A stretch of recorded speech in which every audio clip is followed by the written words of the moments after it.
Let's call the meeting to order. We're all present, Linda, all 7 of us. I'll mention one thing after we get to item number 2. Consider and approve a reimbursement agreement with Millen Venture Group of Denver, Colorado, and AC Developments LLC of Wacomas, Oklahoma, for the installation of public improvements. Gerald? Yeah, I'm happy just to say a few things. I think we're all pretty familiar with this project and this reimbursement agreement. But I just wanted to say, like we've been talking about recently, I want to talk a little bit about the timeline. This project, just so everybody knows, MVG has been in town working with the city since about April of last year on the improvements over at Chestnut and Cleveland. I think everybody's seen those improvements come up out of the ground. Throughout the process, they have been good partners. They have worked with us, and specifically, not only doing those things that they're required to do, but to do some things that were above and beyond. Specifically, those above and beyond improvements were stormwater and road-related improvements beyond what's required by the ordinance with accel, decel lanes, et cetera.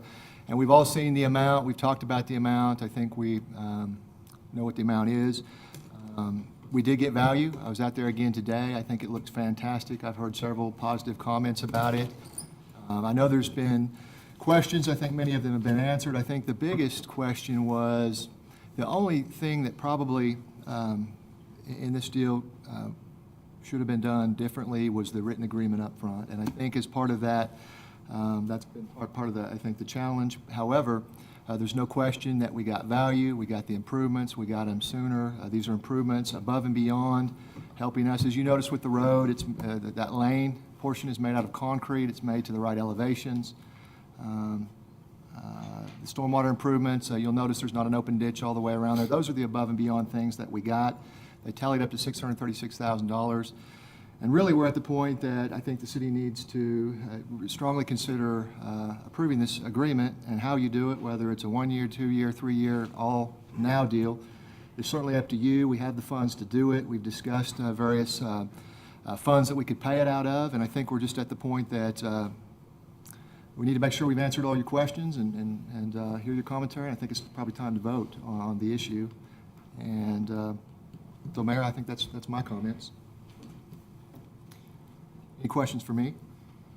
Gerald, I have a couple of questions that I'd like to get some information on. One of them is that I was reviewing the city budget today, and money was budgeted, the intersection and for street improvement, and how much of that money's been spent or committed? You know, specifically out of the intersection at Chestnut and Cleveland, Aaron, do you have that information? I know it's not very much, Commissioner, because I will tell you why. This is a good point to mention that before we can do anything, we're doing that intersection, those road improvements, in conjunction with the Department of Transportation. And the Department of Transportation is actually going to drive from bidding those projects out, to managing those projects, to seeing those projects, and we're going to pay a share of that project. So the budgeted amount that we have is dependent on that. But really what's driving the schedule right now is the NEPA environmental study. And certainly Chris Kandansky can talk more about the schedule and those things. But what we've run into is the schedule right now is that will not be complete until September of this year. So what that means is that we're going to be able to spend almost none of that money, other than what little we've been able to do in utility relocation. And we're going to be needing to rebudget some of those funds, most of those funds probably for next year, to do the intersection and do the half mile up to the railroad tracks. Has there been any design work done yet on the intersection? Chris, can you speak to that? Yes, I can. The design work is complete for both the intersection and the boulevard.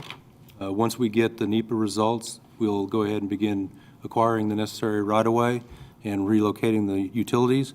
And at that point, we will sit down with ODOT for one final review of those plans and submit that with our portion of it. And I assume then we did have some expense for getting the design work done? Yes, we did, but I believe we budgeted that in the previous year. Okay. You had a second question, Ron. What? You had a second question? Yes. Actually, I got more than a second question. Our way. We've One of the things, too, that I was curious about is, when was the Walmart Neighborhood Market Plan approved? When, That was in August, Commissioner, and that was done through a use by review city staff that is allowed now through the ordinance change that was made a year or so ago.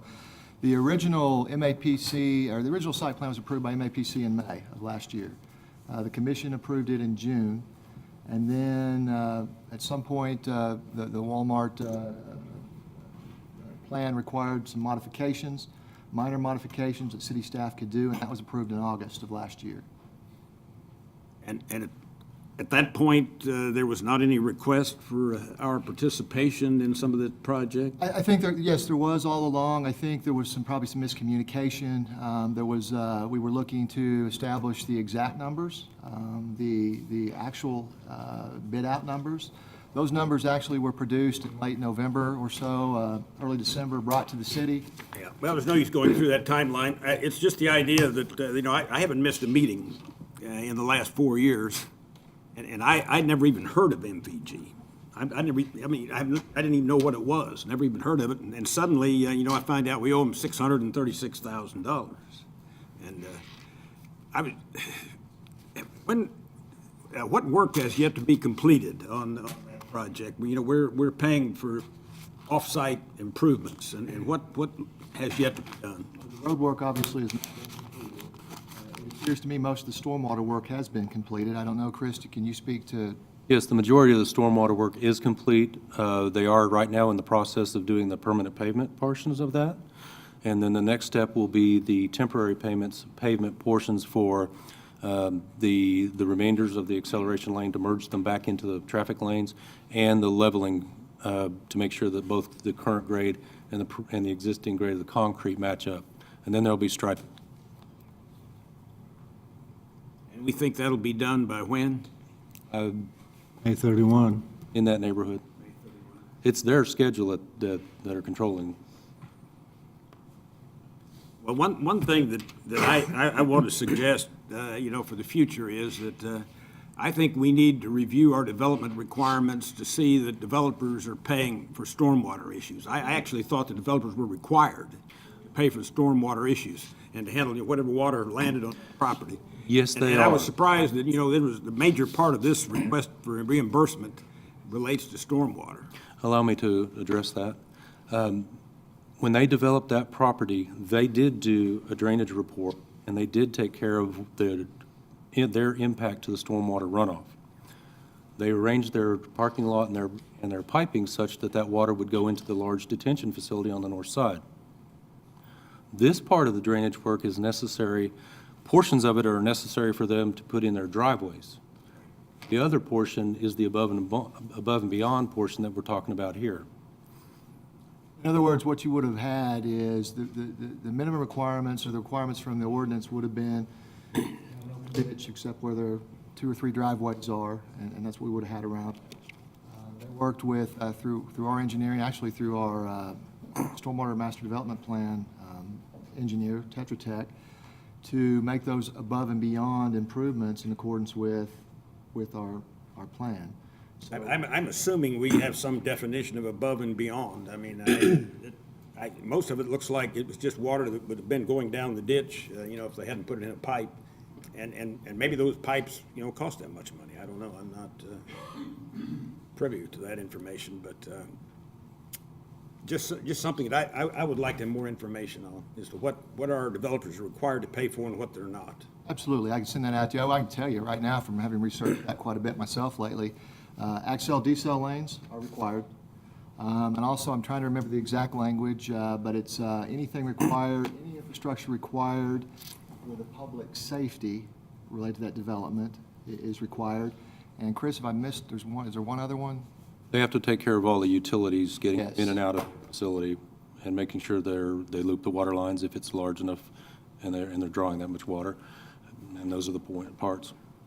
Those are the exact requirements, and I'll be glad to send you that. In fact, I'll see if I can find it during the meeting and send it to you. Yeah, I don't need it tonight, but I would like to see it because I think it's something that's going to come up again and again. Well, I want to say, too, to address, obviously in the future going forward, I think we all have learned and realized, and I know as the city manager, that I'm very aware of when I need to get an agreement. In the future, at site plan or before, if there's any kind of above and beyond improvements like this, or any kind of need from a developer to complete a project that requires monies from the city, I'm going to be bringing that very promptly to this body, so this body can make those decisions in a prompt manner before any dirt is turned or there's any, so there's no confusion. But just so the public and everybody knows, what this agreement today does, if you approve it, it simply reimburses MVG for improvements that they made on the city's behalf that are over, above and beyond. And we are not paying them for anything they would have been required to do, or that any other developer would be required to do in the future or in the past. It is not about that. It's about paying for things essentially that we asked for, they agreed to do. We were able to do sooner rather than later. We got at better prices, and we got now, and now there's a large part of that road, that lane, that goes all the way to the intersection that we won't have to redo. And stormwater improvements are in accordance with the Stormwater Master Development Plan, and there won't have to be any work. Well, I just don't think anybody other than someone, this commission as a whole should be committing us to reimburse this amount of money to someone without, knowing about it early on. Mr. Mayor, I'd like to make a motion that we approve this agreement with MVG utilizing the second draft agreement, which was distributed last evening. I'll second. Are you talking about a draft that you and Andrea drew up and not the one that Gerald drew up? Yes, sir. The agreement with the city directly, not through the ERDA. Well, let me just clarify too, Mayor, for everybody, the one that... Just a minute. Yes, sir. Who made the motion? I did. Who made the second? I did. Question.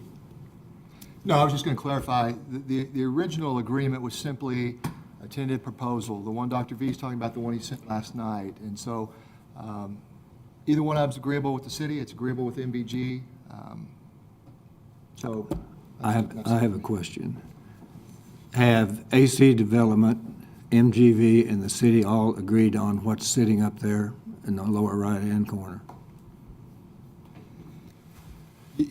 Yes. I don't care who answers it. Yes, All that's saying is AC Development will make the payment. AC Development is out of it. If this motion and second is approved, AC Development is out of that. I understand that. Okay. but what it means is that they're out of it for this transaction, Mr. Mayor, but Gene Anderson, AC Development knows that their original agreement with us would still be in effect, and they would pay us $250,000 at the point that we present. So what's coming out of the city of Enid's coffers is $386,000. Not under my motion, no, sir. Net, David. No. No. Once we get the money from AC Development. Otherwise, we're going to pay on $636,000. But we get the money from AC Development regardless. The I money from AC understand that. Development's I understand Totally that. ancillary issue. I have understood that from the very beginning, and I don't know why we don't just take it, get it in our coffers and move on, and pay $386 instead of $636. Well, it has to be paid from us one way or another. I mean, we have to write a check if this What I motion saw passes. originally was the agreement that Gerald had in his email to us, and then I got the one from David. The question I have, Chris, the number, the 636 number, what's your comfort level that that is an accurate approximation of the total cost for the over and above improvements? To make sure I answer your question properly. I believe based on the units that I have seen in their spreadsheet, which matches what we believe those units are, and the prices that they have gotten from their contractors to bid that work, that is an accurate reflection of those costs. Let me ask it a second way then. What's your best guess on what this would have cost the city had we done it in 2 years instead of today? I don't believe I'm ready to answer that question. There's a lot that I'd need to consider. So, and that's fine. I mean, that's a great answer. So part of the problem here is we're being asked to pay $636,000 because that's what it cost MVG for the improvements. That's not necessarily what it would have cost us to do these same improvements in 2 years, because we have no idea. It would have been done as part of a $4 million project between the half mile of road and the intersection. It would have been done at a different time. It would have been bid out separately. We would have had ODOT money at the same time. And I understand that ODOT money, this isn't taking away from any potential ODOT money, or at least how I understand it. But the number we're being asked to pay here is what it cost them, and I have no way of knowing what it would cost us to do the same thing had we wrapped this up in 2 years. I understand that the city could have handled this better, but it's also still not the city's responsibility to ensure that a developer has a reimbursement agreement executed before they do the work. The developers are always responsible for their ensuring that agreement that they want to see gets approved by the commission. And every developer that works in the city of Enid knows that you cannot bind the city of Enid for anything unless the commission has approved to it, unless it's a $50,000 or less purchase here. This was not approved by the commission. It is just now being approved by the commission, and after the fact, for improvements and the numbers which have come from MBG, and we have no idea if we are getting our money's worth. I can't support that. I just can't wrap my head around writing this check. And I'm not saying we're without fault. I'm not saying we shouldn't pay something. I'd be happy to talk about some compromise number. I would be happy to approve an agreement for half that. I got no heartburn with that. But I'm not going to write a $636,000 check to a developer based on their numbers due to their failure to ensure that the contract was approved.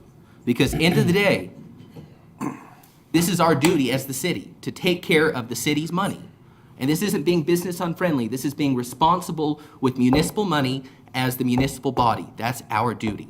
So I understand what your motion is. I understand that we want to be friendly to developers. I understand that we are not without fault. But I still can't vote for $636,000 check.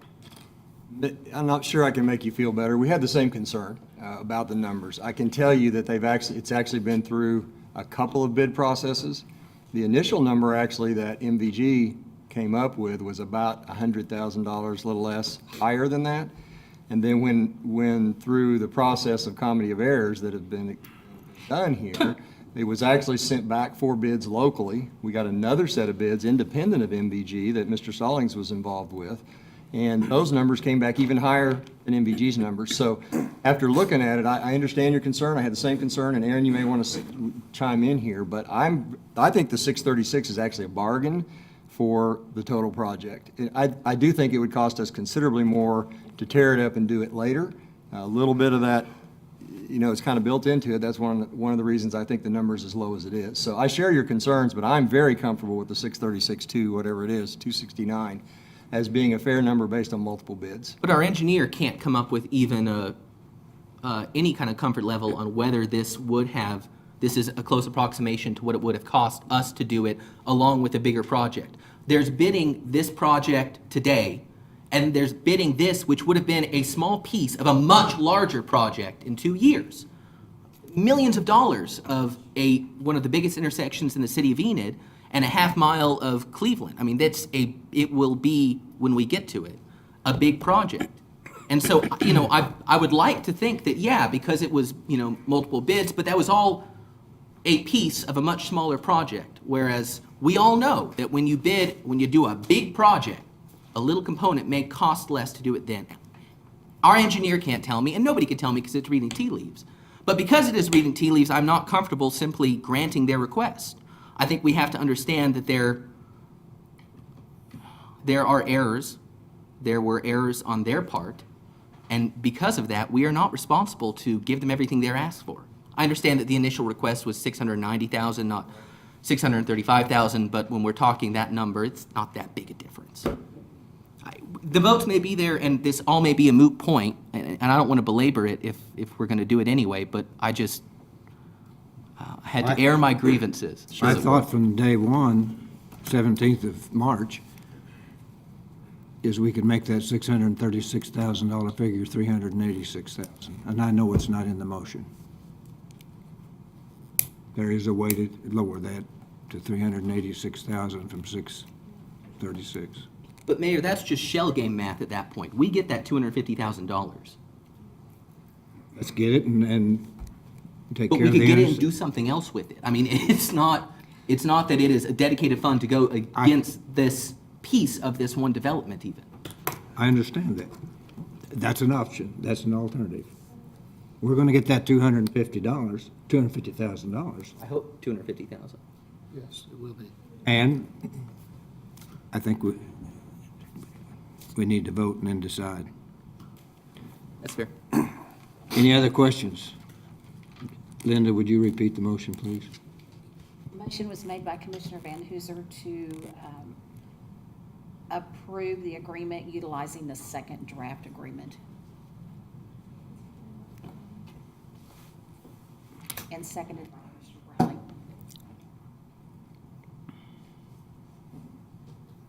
Please cast your vote.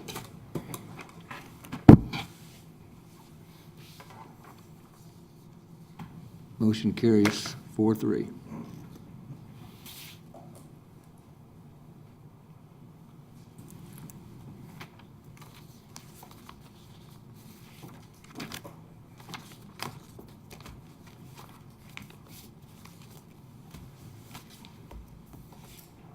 Item number 3.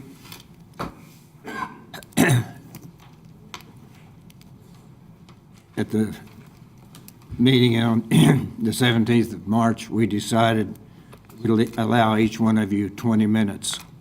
I think that's too short of time. We're going to increase that to 30. And it's too big of a project to try to run through it at pace 20 minutes. So we will do the order that Chris has, and we'll hopefully allow each one of you 30 minutes. And after that 30 minutes, we will adjourn for about 10 or 15 minutes for a break and come back and hear the final two. Yeah, Mayor, I'll just jump out there. I want to say a few things, and Chris will get us started. Obviously, we know, last time we narrowed this down from 6 to 3. Those 3 folks are here. They're going to tell us what we have today. I just wanted to make sure you are aware as a tool, if you want to use it, you have a checklist in front of you. You should have 3 of them that you're welcome to use or not use, however you want. As we try to evaluate these. The intent tonight is to hear all 3 proposals. The intent is not to select one tonight unless that's what you decide you're ready to do tonight. So I know unless you choose somebody tonight or direct us to open negotiations with somebody, we will come back on the 7th and probably ask for that decision at that time. So I just wanted to set the stage there so you know we have 3 presentations to listen to, and Chris, you want to get us started? Absolutely. We do have, once again, 3 presentations. One of the groups is in here, the other 2 are dispersed upstairs. We'll go get them as necessary when we get through. Obviously, we're here to talk about the results and give you a little more information on what we did for our RFP to go to Kaw Lake. What we're buying here is professional services. And to acquire professional services, those procedures are outlined in our finance manual, which also coincide with what state statutes are. The intent is to select the best qualified firm to meet our needs by their responses to a formal proposal. We've determined that those proposals were close enough together, and this is big enough that we ought to have those firms come to you and make those presentations as well, as a part of completing that process.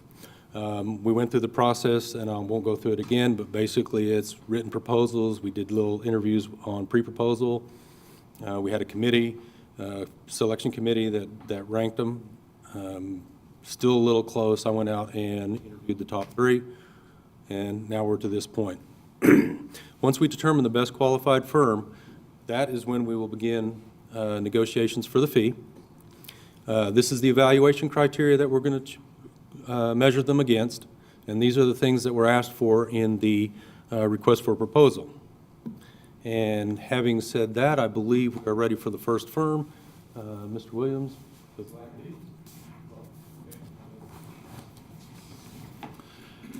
Thank you, Chris. Mayor, Commissioners, on behalf of the Black & Veatch and Olson Associates team, we're very pleased to be here tonight. This is a very large project, of course, for you all. We've done a lot of projects like this before, so I think we've outlined a lot of the steps that are required. So we're very excited and honored to be here tonight to talk about some of our ideas for this project. I'll introduce our presentation team here tonight. My name is Matt Bond. I'm the principal in charge for Black & Veatch.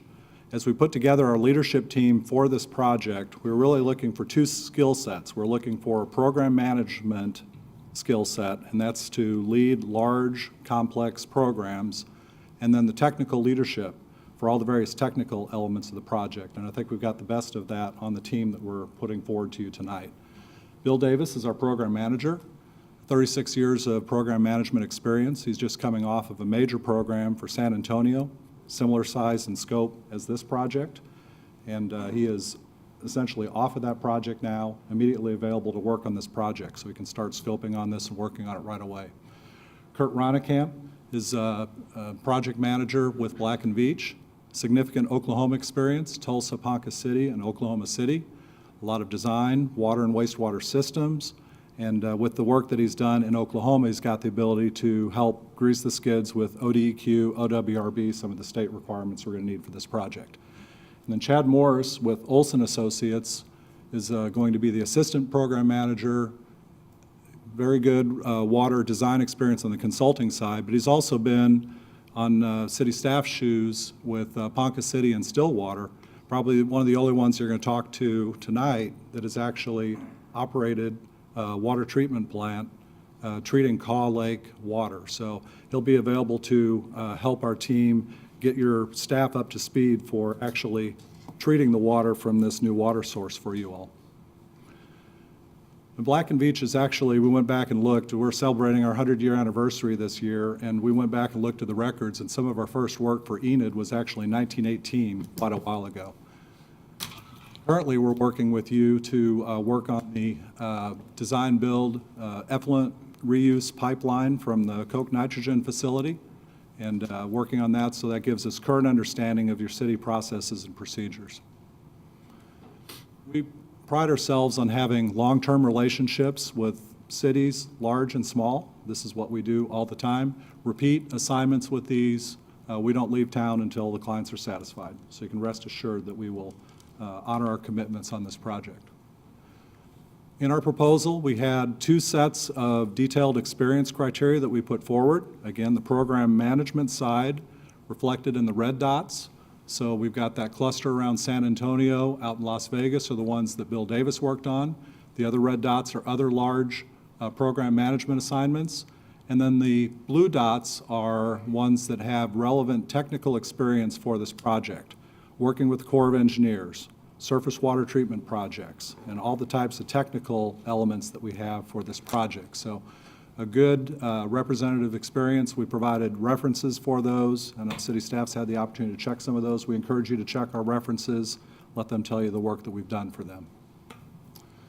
So I'll start right off with just, these are some of the reasons that we think that the Black & Veatch Olson Associates team is the one for your project at this point in time.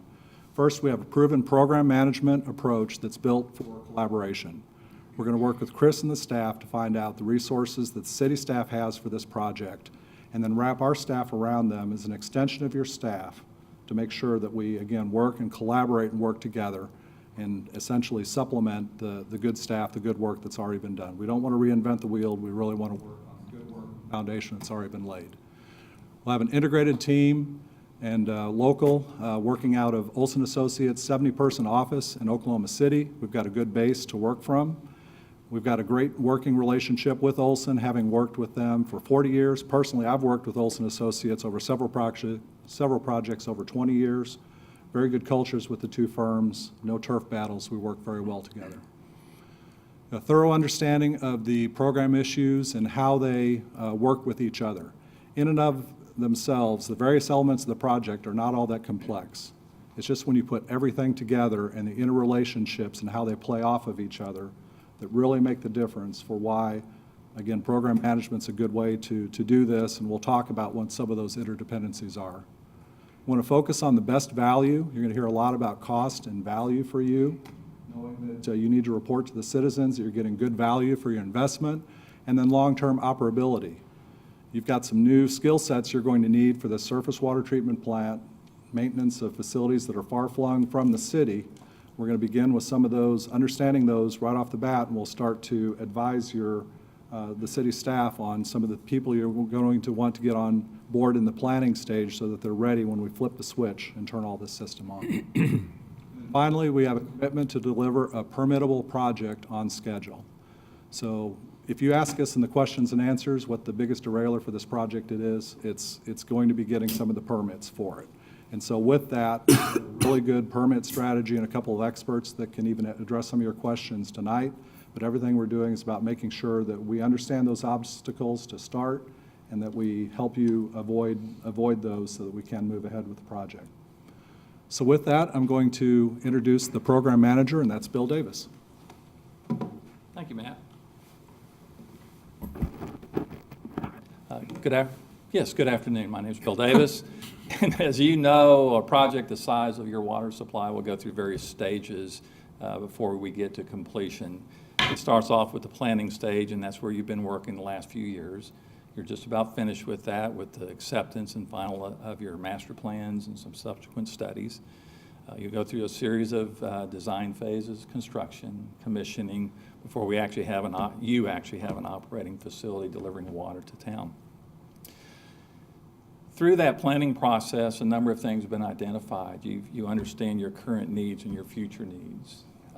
You've evaluated a number of different water supplies, various groundwater supplies, various surface water supplies, and you've been given findings and recommendations on how to proceed and implement those. You've also made two significant decisions, and one of those is to actually implement the Call Lake supply. That'll consist of projects that involve intake and pump stations around the lake, conveyance of raw water through a pipeline to a water treatment plant in the vicinity of Enid, and then integrating that water into your existing distribution system. With this supply, you'll have a diverse water supply. This work will complement the sustainable yield of your existing groundwater and give you better reliability. You also have made the decision that you'll firm up the water needs of Enid at least through 2050. And as you know, any businesses that are looking at places to come to work, these are one of the things they want to understand is where the communities are in their utilities. The other big decision you made is that you're going to use a program management approach to help implement this project. Kurt and Chad and myself will spend the next some time with you this evening, talk about program management, and also talk about some of the technical activities that we'll do during a pre-design phase. Program management is essentially a coordinated effort to deliver a number of projects to meet a common goal. And in this case, with the water supply, each project would be the intakes, the pump stations, the pipeline, the treatment plants. And the common goal is that we have an operating water system. Program management's done on every project. If you hire a design engineer to do one job, he did program management. What you're doing here is it's segregating that program management. And what we'll do as the program managers, we're able to focus on program-wide activities. This will be things like permitting, land acquisition. We'll be providing technical support to Chris and the staff as we have to make decisions about recommendations from your designs. And it allows the design engineers and the contractors eventually to focus on developing plans and specs, and actually construction of the individual projects. And what that approach does for us, it really allows us to improve value to the program. It allows us to reduce risk, and basically those are two important tools to control cost. In the development of a job, this graph is showing you that left to right is the development of a project. Vertical is the opportunity to reduce cost. And the earlier decisions can be identified and the correct decisions made early in the project, the greater opportunity to control and reduce those costs. So in the pre-design, what we're going to do is, and let me make a side comment for a moment. we're comfortable with the recommendations that came out of the master planning and where you're at. As a company, if this was a relay race and the baton's being handed off to, and I don't mean to be presumptuous, but whoever the program management team is, we're comfortable taking that forward. But what we will do is we'll go in and optimize, optimize the systems and optimize some of the various components. And because the master plan is at a high level, so we're taking this down to a little bit deeper level, and then eventually the designers will take it to plans and specs. So we'll optimize that, look for savings. Every decisions that we make, we'll look at life cycle costs. So yes, capital costs up front, but the big cost is operating costs. That's what we live with for 30 years plus. We'll make sure that we identify a permittable project. In this environment today, what we find ourselves when we look at projects, it's not just engineering, it's not just the cost, but what can be permitted. What can be permitted in a reasonable amount of time, what can be permitted without spending, a large amount of money. We will also develop the program management organization, how we will work with Chris and his staff in managing and implementing these projects. And we also started identifying risk.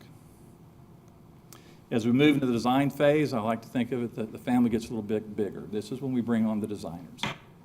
And the first thing that we'll do is we'll set up a collaborative work environment. And this is where the engineers, the program manager, the city, we have to work together. We have to play well in the sandbox. And so this means we have to develop a mutual trust and respect for each other. We have to make sure that the decisions that we make and the activities we do are all for the good of our common client, which is y'all. And my experience has been on, the last half dozen programs, this doesn't just happen. It really does take a commitment from the companies that are involved, particularly from the individuals that are working. So one of my big tasks overall, and I think what I'm rather good at, is making people come together and work, collaborate, and just work well. As we go into construction, the program team gets, or not the program, but the program gets a little bit bigger, contractors are on board. We will continue this collaborative work environment, bringing them in. Let's work together. Let's make sure we're meeting the needs of our client. We will implement a robust change management system. This allows us, or helps us to control cost. We will continue managing risk. We will continue with quality management procedures and programs, and we'll monitor the work as it proceeds. And as construction finished, we need to commission the project. This needs to be well-planned, well-organized, and very efficient in the operations. And a program of this size, there'll be two stages of that. Part of it will be each individual project needs to be brought on board, like many of the similar projects that you do. But also, we'll do a commissioning of the entire program because all these pieces have to work together. And that involves the training, the documentation of closeout. It involves the operations manuals so that when this entire project's finished, operations, engineering, basically the city is comfortable with what they have, and what they have is performing as expected. The program management structure, this will be developed during this initial phase over this next year, and what it'll look like during design and construction. Every organizational structure is different. There's not a one-size-fits-all. And Chris and I and our staffs will work together to understand exactly what that needs to be to meet the city's needs.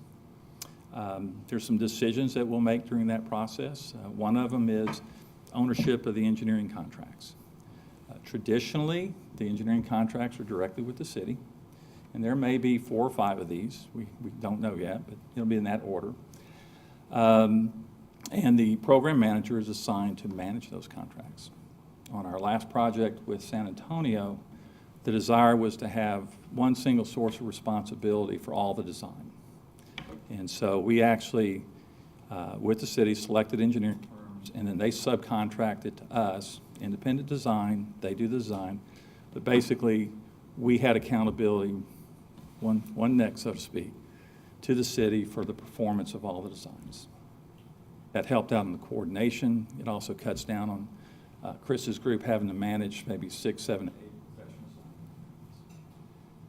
Developing clear roles and responsibilities, key performance indicators as to how we know that the project's going as expected, when we know to implement corrective actions. We'll talk about how to integrate our two staffs together, the availability in the engineering department or not, definitely bringing their skill sets and our team, and we'll have a cohesive team. And one of the measurements I like for that is if people don't know who the engineer is, who the city's people are, and they come to one of our meetings, it takes them a while to figure out who's the owner and who's the program manager. And that collaboration is really important. Program management is engaged through all the phases, but the needs, the skill sets, the level of efforts change with each phase. As we go into design, we need our design. We're doing reviews. We're on a very tight schedule. As we go into construction, we don't necessarily need designers, but we need people with construction experience. And as we go into commissioning, we bring in people with operational skills to help in the startup. Still a continuity across the board of decisions and how we got to where we're at, but the structure, the organization will evolve with each step. At that time, we'll decide how many design packages there are in construction, as well as make sure our governance, how we're operating the plan, is consistent with the city ordinances. We have program control tools. We use those all the time. We'll adapt them to this program's need. And what that allows us to do is to plan, monitor, and report on individual projects. We'll have a seamless and transparent process to roll that up to the program level. And we give timely reports to management and to you. Risk. I always think of risk and cost as a direct correlation. If we can reduce the risk in things, then we typically see prices come down. So we implement a robust risk management process. We're very familiar with that. We're very comfortable with that. It's been developed over the years. We'll take that program and modify it to meet the needs of this program, and we'll document that in a management plan. And then through each stage of the project, we'll actually do risk assessment. We identify the risk, we prioritize the risk, we try to mitigate the risk, we try to eliminate the risk, or if we can't do any of that, then who's in the best place to control and manage that risk? Quality management. We have a plan, do, check, and act process. We want to clearly define the expectations and goals of the project. We'll conduct our various reviews from the designer to the contractors. We'll conduct inspections and monitoring and testing. We'll identify any deficiencies and then make sure there's a corrective action plan implemented. And this is just an ongoing process. It's like a culture. It's just a day-to-day thing. And with that, Kurt and Chad a little bit about Good afternoon. I'm Kurt Ronnekamp. I'm the Deputy Program Manager. I'm going to switch gears here a little bit. Bill had talked about processes and procedures and really focused on the program management role. I want to talk a little bit about the technical components of the preliminary design. We mentioned earlier that this water supply system, there's a number of components. Each one of these components will likely be designed and constructed by different firms. So as the program manager and as the preliminary designer, it's going to be our role and responsibility to really make sure that we recognize the interdependencies of these projects and make sure that we establish the framework and the standards and the guidelines up front so that when we are finished and we turn it over to the city of Enid, you have a system that operates well and it is easy to maintain at the lowest cost. So we're going to focus on operability. One of the things that I've recently done was a project in Tulsa, and there we had a similar type of interdependency on an enterprise-wide SCADA system where we established standards and guidelines that applied across the utility, and that's moving into implementation right now. I want to talk a little bit about the base case that Bill had presented earlier on what your water system, your surface water, new surface water system would look like. On the right-hand side, we see Cod Lake, and there'll be an intake to draw water out of Cod Lake. This particular intake is probably the one area that will present the biggest problem with permitting, as Matt had already mentioned. It's going to be important for us as the program manager and doing the preliminary design that we come up with a concept that we can work with the Corps to get permitted on your timeline. So we're going to do an assessment up front and make sure that that is covered and that we know all of the triggers. Another idea that we had was, and these are all things that we're going to refine and build upon from what was done previously, but another idea that came up as we were considering value propositions or cost savings idea, we looked preliminarily at the intermediate pump station, and based on our initial evaluation, it looks like there might be an opportunity to forego that capital expense. So that's one item that we would work through during this preliminary design process to help Chris and his staff make that decision. Another thing that, as we reviewed the master plan information and considered in terms of how the whole system would operate and function, is we looked at the possibility of putting in a terminal reservoir near Enid, probably on the east side of town. That terminal reservoir serves several functions, and probably the biggest one in my mind is reliability. A system, a vital infrastructure system is going to fail at some point in time. It might be a pipeline leak or a break or an equipment malfunction. You're going to have something that goes wrong. If you have terminal storage on the east side of town, you can buffer against that failure, still run your water plant, but your raw water delivery system may be offline. So provides reliability for those kind of so-called routine things that might happen, but it also would provide storage in the event of an emergency situation. Ice storm takes out the power supply. So those would be things to consider.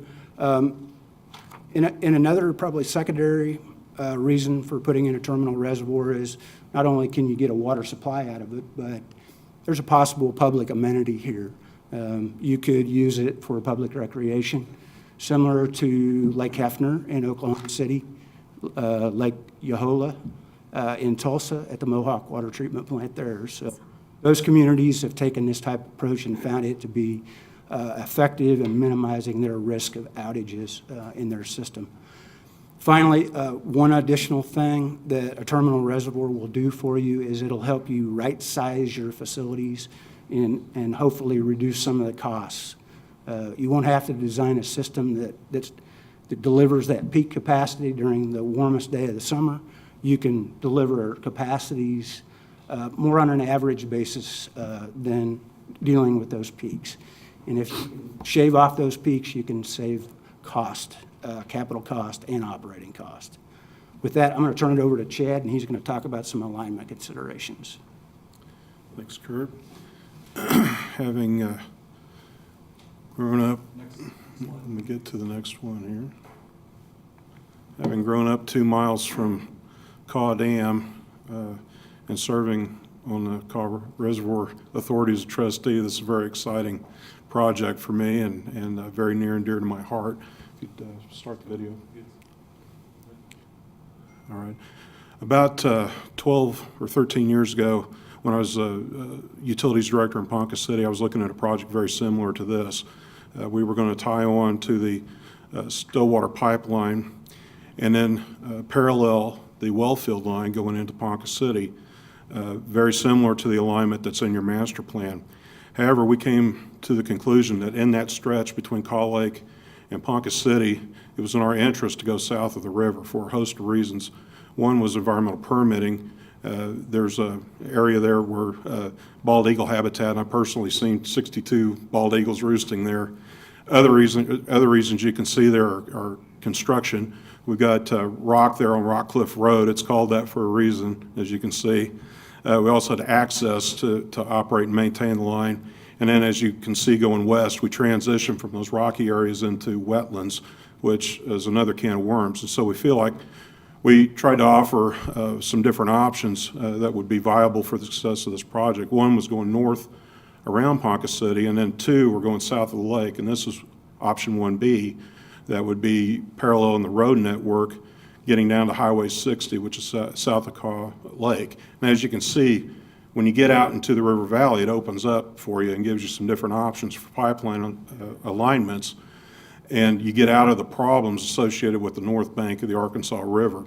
Now, as you get closer to Ponca City, a fourth option that we looked at was a potential river intake, and you want to do that upstream of the wastewater treatment plant.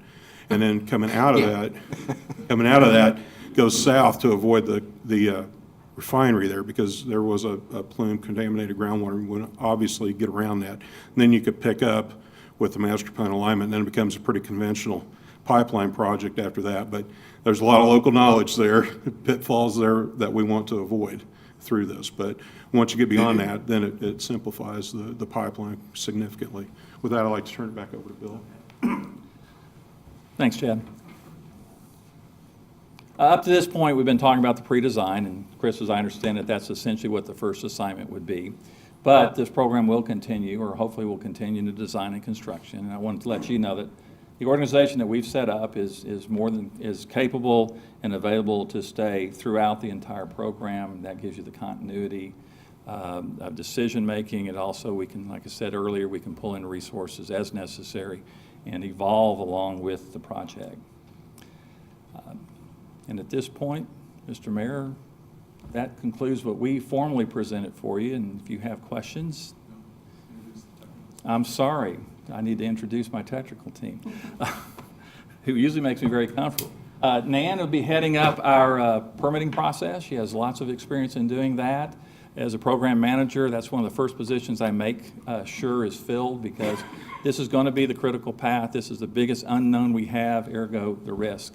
Tommy will handle all of our hydraulics, and his key role will be in optimizing the raw water supply, the sizing of those pipes and pumps, but also how we integrate this water into the system.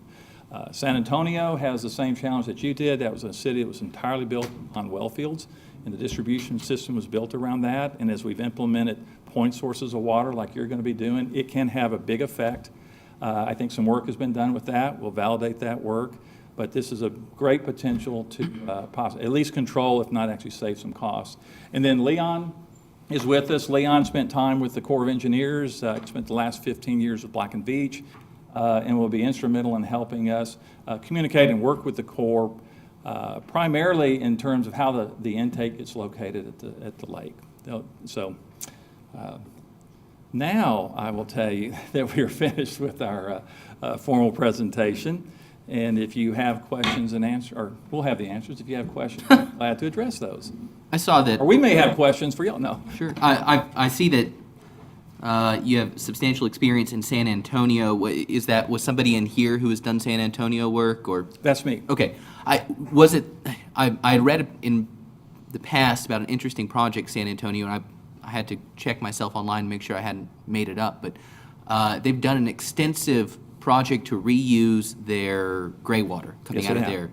Did you have any involvement with that particular project? We did not involve the design. They did have some issues with transient surges, pipes blowing out of the ground, and we came in and did a detailed hydraulic analysis to identify that. It's very extensive. It loops the entire city. It's a great project. It's a great, in a sense, of supply. Yeah, they use it for watering You're headed that way golf with your courses folks' and work. yeah. Kudos. What do you estimate as your time frame of involvement, My time frame of involvement, or the company? Oh, the company. Well, we'll have a team, and we would be, not sure I'm going to answer how, that I understand the question, but. No, your company's involved. How long do you think it'll take you to complete this project? Oh, we, in the proposal, we have a schedule, and I think we put this, here we go. We're estimating that, say, late 2020, perhaps 21, we would have water flowing through the pipe. The big unknown will be the permitting requirements. But we do have a year afloat in that. Good. And that's one of the first things that Nan, even though I didn't introduce her, but she will, be getting in front of the agencies and find out just what's going to be required and what it's going to take to get this project permitted. You have a certain different construction companies that you work with that follow you around, or you just kind of just interview or take bids in that area? What we would do is identify these packages. We usually do outreach, independent contractors. Black and Veatch does have a construction company. But in this case, I would assume that maybe we'll have order of magnitude, say, 6 construction packages. Pipeline guys, a pump station guy, water treatment plant folks. We would find out who else is bidding work. We want to make sure we have a good competitive environment. We go through, we talk about how we can we pre-qualify, put it out for bid. We'd working with the designers. We'd make sure we have a good, clear, concise set of documents so that we can get the best pricing. David? In the, one of the previous presentations, I believe by Guernsey, there was the implication, and one of you said something about the water in call. Are we making a good choice? They had implied there were some occasional summertime nitrite issues that had to be dealt with. Is there something unique about call water that we need to be concerned about, or is it easily overcomable? No, Chad, I'm not aware of the specific quality. You've been there, done that, so. Caw is actually a very good source of water, and I tried to get Ponca City hooked on to Caw Lake when I was there 13 years ago. We treated it at Stillwater and produced a very high-quality product there. In fact, it can be done with conventional process. Now, they use post-filtration ozonation and chloramination there, but it's a very high quality water. The only issues that we had there were just operational with the Corps. When they would do a release and it would change turbidity in the water, when they would open up all the gates. I took a sample. I didn't bring it this evening, but I took it when the gates weren't open, and it was clear. The lake water was clear. You'd see a little bit of, sediment at the bottom that would come out, but now when when they would open them up, it would get turbid. But one of the things that Kurt discussed was that terminal reservoir, and that would help, flatten those out. But we never had an issue at Stillwater. It was it's easily treatable water. Tell me who we is. Is that Black and Veatch? Stillwater. I'm sorry? Stillwater. He's talking about when he was in. When I was with the city, I used to be the utilities director at Stillwater as well. Does your company now deal with Stillwater? Actually, we are. I'm with Olson Associates. We're teamed with here, but we are working. We're an on-call engineer with City of Stillwater as well. But David, did you have another question? No, that's all. Thank you, Mayor. Anyone else? Thank you very much. I'll close quickly. I can tell you as an engineer, this is exciting kinds of projects. We kind of live for these. I've had the opportunity to work with several in developing new water supplies. It's fun. I like the program management part of it. I miss the design a little bit, but we would really appreciate the assignment. We've been excited about working on this the last 6 months and preparing for tonight. And I know that with our commitment and our abilities, we do a great job for you. So thank you very much for your time. And We thank you. Good job. We're going to take a 10-minute break. We'll be back at 6:13. Good sandwich. They probably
Extra minute, I see, okay. We're all there, Chris. Thank you, sir. The next one up will be Burns and McDonald, and Dan, I think, will be the first speaker. Yes, sir. Thank you very much. Okay. Thank you very Again, much for having us. we're going to give you 30 minutes. 30 minutes, okay. You have Can time you all to- hear me okay? Pardon me? Can you hear me okay? Okay. Sure. Good. Okay. My name is Dan Cornick. I am the National Director of Burns McDonald's Water Supply and Conveyance Practice. Been with the firm for about 27 years, my entire career. And I'd like, on behalf of our 5,000 employee owners, just to thank everybody for allowing us to come and present tonight. We're very excited about the project. We fully understand how very important this project is to everybody in this room, as well as the community that you serve. And, rather than give you, you saw our proposal and to give you the usual, history of Burns McDonald going back to in the beginning, I'd just like to express that Burns McDonald is a very community-oriented firm. When you walk in the front door of every engineering firm's office, they have all the plaques and awards, and we all have them. The most important award that we have is our PSMJ award. We've won that award 5 years in a row. And it's very important for us because it's based on client satisfaction. And we're the only firm that, let alone 3 years in a row, has won that 5 years in a row. And it's really a testament to what our clients think of us. That's really what counts at the end of the day. It doesn't matter what we think. It's how our projects go and that we execute them smoothly. And so that's really important to us. And, once again, we're very community-oriented. Every year, we're committed to our charity of choice, whether it's the Wounded Warriors, the Habitat for Humanity, and we have a big drive every year for United Way. For instance, last year, 2014, our contributions were in excess of $2.2 million. So it's very important to us to be involved in the communities that we work in. A little bit about our agenda and our team. I'm going to introduce the speakers to you tonight. We have Mr. Brian Meyer. Brian is going to be our program manager. I'll be the program director. Brian will be your day-to-day contact on the project, and I can't think of a better person to serve in that role. I talked about client satisfaction earlier. Brian is very driven to make sure that the clients are satisfied with the projects that we work on, and we're just really happy to have him as part of the project. Mark Atkinson, every program management project really needs a great project controls manager. Mark Atkinson has been our project control manager on projects in the billions of dollars, linear projects, as well as hundreds of millions of dollars. There's just not a project that he cannot execute. And what's really important about Mr. Atkinson is that he is able to scale up or scale down the project to our clients' needs. We want to make sure that we're meeting their expectations and that we're all on the same. Mr. Lerberger, Mike Lerberger, he's our department manager for our distribution and collection group. The first phase of this project has a lot of water transmission line information that we're looking at, and Mike is very instrumental. He's finding ways to save cost and provide value to your project. And we're very excited to have Kathy Barrick as our stakeholder manager for this project. Who better than Kathy Barrick for the last 4 years with Tarrant County, working on a $2.2 billion project as their stakeholder manager, seeing a lot of the same challenges and issues that we'll have on this very, very important project. So I'm going to turn it over, let them speak, and then come back for the Q&A at the end. So thank you very much. Thanks, Dan. Once again, my name's Brian Meyer. I really appreciate the opportunity to be here tonight, and I would absolutely love to be your program manager on this project. I've been with Burns & Mac for 16 years now, been with in the water supply industry for nearly 30. And it's projects just like this that I still find energizing and exciting. And I think it's really because I've been able to see firsthand how impactful they can be for a community, how important it is to secure your water supply future. And to be involved in that is a tremendous honor and opportunity, and I look forward to that opportunity here. That excitement really begins with building the project team. And I couldn't be more proud of the team that we put together for this project, nor could I be more confident in their ability to successfully execute this program. I think we've put together just the right team for the job. And I think you have a placemat in front of you that has bios of the folks that are with us here tonight. And Dan's already introduced the speakers. I'd like to introduce a couple other folks that are with us here tonight. We have Debbie Tram with Saxum. She's going to be at the heart of our public outreach, our public engagement team. Very important element of the project. Saxum, they're on the team because frankly, they're the best at what they do. Also have Katie Miller. She's also on our public engagement team. And she's been active with the Northwest Water Action Team. And so she's really starting to get to know the concerns, the issues, and understand what the water supply concerns in the region are. And I think that's important as we move through this project as well. We also have Dean Couch on our team. I think he's probably a familiar face to all of you. You know, it only made sense with water rights and water acquisition being at the core of this project that you had somebody that was the most experienced, most respected water rights attorney in the state to be the go-to guy for water rights issues. So there was one other person that I wanted to introduce because as I looked at putting this team together, Steve Thornhill, who leads our permitting group. His group has successfully permitted over 500 miles of linear projects in the last 5 years in the state of Oklahoma alone. That's just unmatched experience. I'm really proud to have his group on this team. The other thing I would mention about the team is, as we put it, the common denominator is commitment.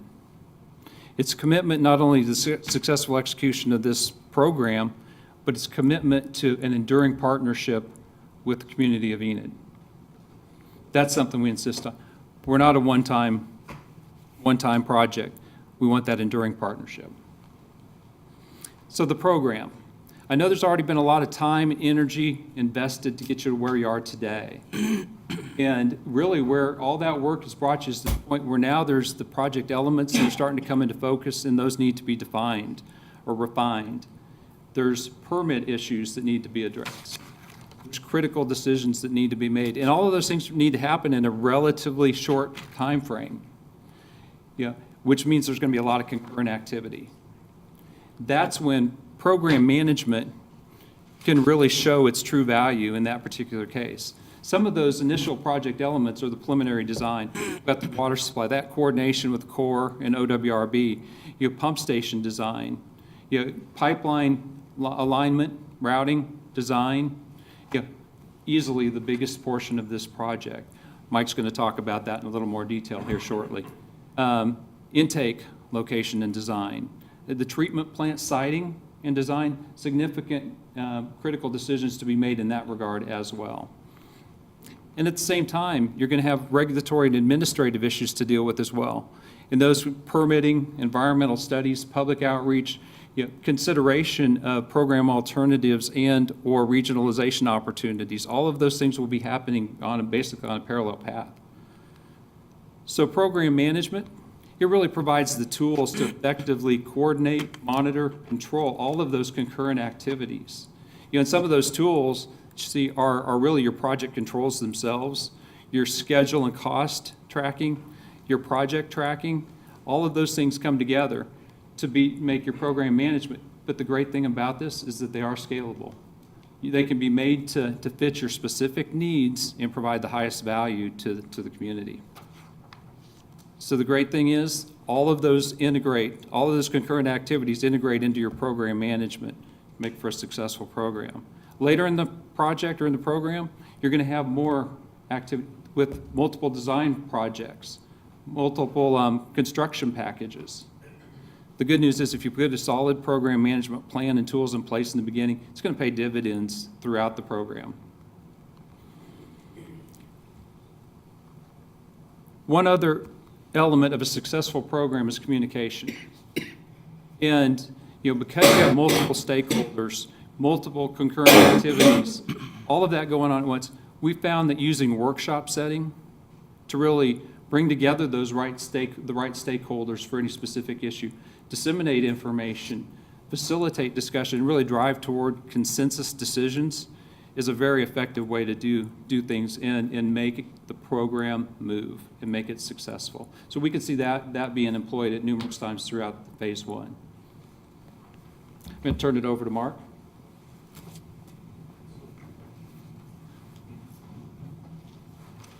Good evening, everybody. It's a real pleasure to be here tonight for this program. I've done from As Dan said, $220 million pipeline program in Gillette, Wyoming, as recently as the last 3 years, and as well as $2.4 billion linear projects for utilities like Southern California Edison, San Diego Gas and Electric, Sempra Utilities, PG&E, all in the western region, and several in the eastern region as well for Burns and McDonnell. Our approach is first starting with planning. Planning without action is futile, and action without planning is fatal. Without the proper planning up front, knowing how you're going to deal with documents, and if you think about it, we've already analyzed this project, and based on other projects like Gillette, Wyoming, very similar size, very similar type of project, we foresee 20,000 plus documents for this program annually, starting with phase 1. Could go up from there depending on environmental issues, land rights. How are you going to handle those? But we have the tools, the processes, and I have the experience working with multiple clients as yourselves, and how do we build those processes to fit the city of Enid and this project? From there, you've got stakeholders. So you've got the city of Enid, you've got Army Corps of Engineer, you've got DEQ, you've got the cultural issues, contractors, you've got landowners, which brings me to the last major piece of this, which is we've analyzed this. You've got approximately 350 parcels based on your stated route right now, and 260 landowners to deal with. Well, we're experts at dealing with that, not just with our systems, but how we work as a team, and we facilitate. Then from facilitation, we go to collaboration, and from collaboration, we go to dissemination of the information. And it's key that everybody be working from the same documents. You don't want people on the wrong version, and our systems and processes will ensure that you've got that, and that the key people are getting the information when they need it in a timely manner. So our dynamic tools, we start with SharePoint on the top, and SharePoint is just a collection point for the data and how to disseminate it with people. It's shared, it's simple, and it's secure. Okay? We have different portals that show different information, and each user will have different user rights depending on their need on the program, whether it be the city of Enid. They'll get full rights to what they need to the whole program, just as McDonnell would as program manager. But then landowners might only get a section, the public might only get a section, the Army Corps what they need. But if you want somebody to have everything, they can have it. And it's web-based, so you can see it from your office, your home, from Starbucks, wherever you want to look at this information. As long as you have internet access with our tools, you can find it and see it. The dynamic tools encompass, of course, the owner, the program manager. We've got the construction people and the engineering, construction suppliers for material. We work really close with them and get them in the system as well, so the documentation coming in isn't being duplicated in entry. They can enter it right in our system for us. Real-time information. It's critical that you get the information you need in a timely manner, because if you don't, you can't make the right decision at the right time. So the last thing we want is for the city of Enid not to be able to make good decisions based on good data. Progress reporting, we develop tools that show you maps, can show you a visual of the map, progress and how it's going with actual data, whether it be environmental, safety, quality dashboards, land ownership, what's required, what's not.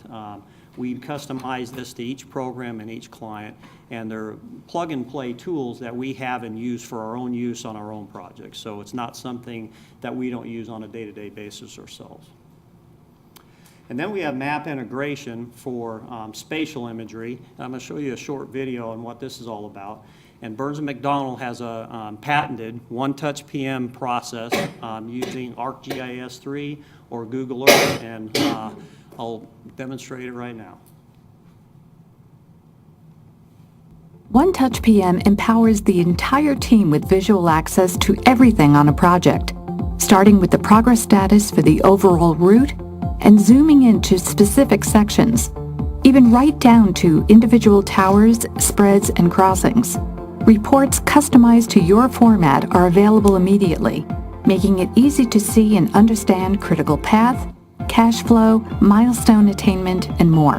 Let Burns & McDonnell show you how the power of its One Touch PM can lead your next infrastructure project towards success. And we started this and patented it about 6 years ago, but started using this tool and developing it over 12 years ago.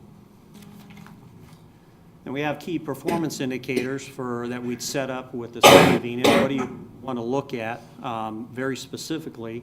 And we start with execution strategy, estimate and scope, schedule, cost. We have all the different facets, whether it be P6, Microsoft project, Microsoft products, whatever systems you have in-house, we can link to them if you want, or if you've got a firewall you don't want us crossing, we can get data out from the city and populate it in our system electronically, so it's not dual entry, okay, which is key. We like to keep it one point of entry. On our SharePoint site, the reason we use it is because we want people to get to information with 2 clicks. If we were to force people to go in and use the software that we use, that our software experts use for doing scheduling or document control, it's very arduous. So we developed SharePoint so you can get to that same data, no licensing issues. We hold all the licensing, all the hosting, no internal IT costs for you guys. We handle all of it. And then risk. Risk control is going to be very important to you, I'm sure. And there's approaches that are very minimal to very extensive. And we have the experience to do all from very minimal of a risk register in Excel with dollar values and opportunity and as far as probability. And then we can go as extensive as using a tool like Monte Carlo risk analysis, which is a very extensive program that takes other programs like Primavera P6, incorporates all aspects of the project and does a very detailed analysis with probability, impact grid, and priority bands based on what the city of Enid is concerned about. So, and I'd like to close with, we have done this a lot with a lot of clients, and we have been doing this for 15 years now on large projects or programs, $2.4 billion down to $100 million with clients, and it's all scalable. And we're here to let you use the tools that we've developed and found very useful and bring you along in the system however you like it.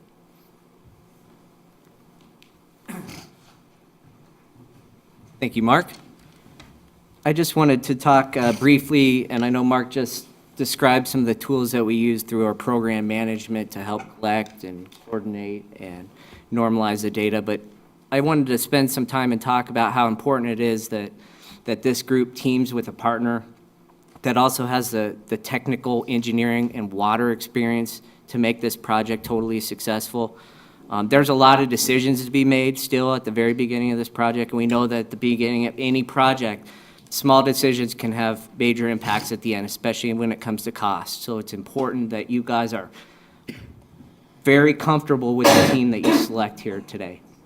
And we know there's a lot of ideas, and Chris and his team has spent a bunch of time with the master plan and going through, and we spent a lot of years getting to where we are today, and we're not here to start over with the planning. That's not what we want to do. We're going to take the first steps as far as execution of this project. But one thing we're going to keep in mind is continuing to carry forward creative and smart ideas that are going to bring best value to this project. And so I'm showing a couple of different ideas as far as alignment, and they're shared in greater detail in our proposal. One idea we had is a magenta alignment, and it uses some regional participation with Stillwater, a very good client of ours. I'm not saying this is the right idea for you or even suggesting it today, but what I am saying is that we're going to be here to keep an open mind about ideas such as this, because if the right idea comes along, we need to be on top of that. Ideas like the magenta line could be $25, $30, $35 million in savings. That's going to dwarf any of the numbers that you're looking at as far as this program. So yes, selection of the right team can save you money.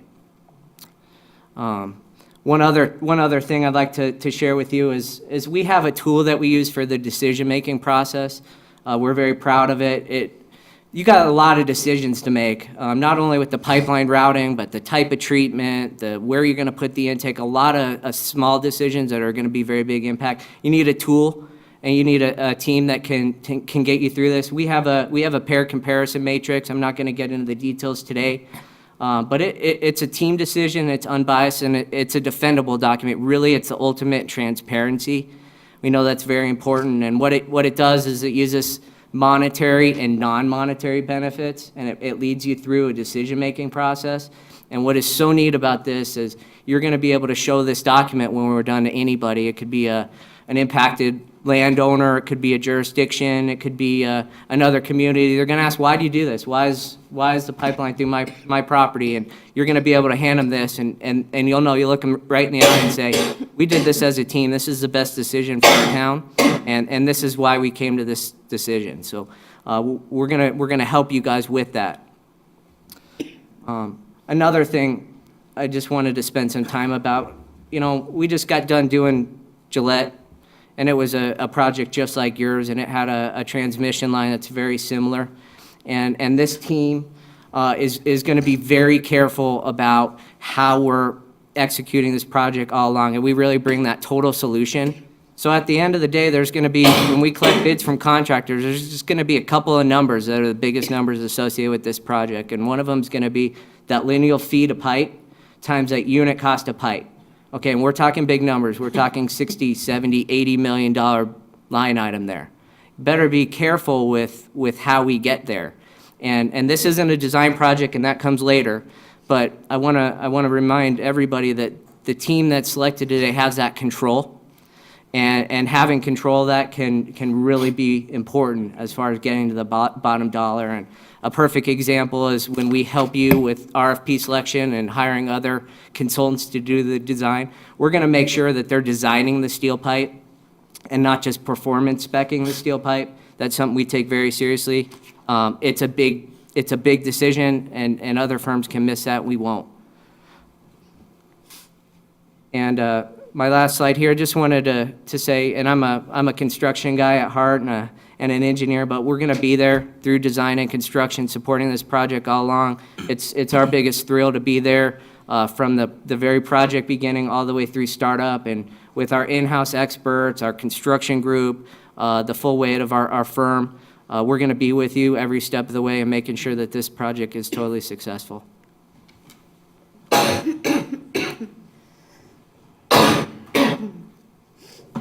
Hi, I'm Kathy Barrick. As Dan said, I really connected with your project because I've been working on the owner side of a very similar project for the last 4 years.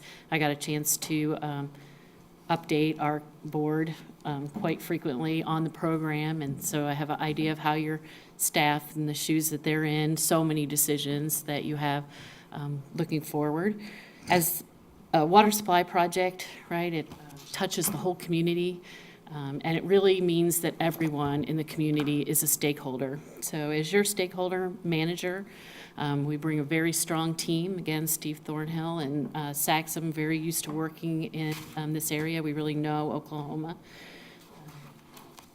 What we will want to do is make sure that we get out and visit with each of the stakeholders, and we really hear what their needs are, make sure that we get back to the team and communicate those needs, and make sure that the follow-through happens so that those needs are addressed.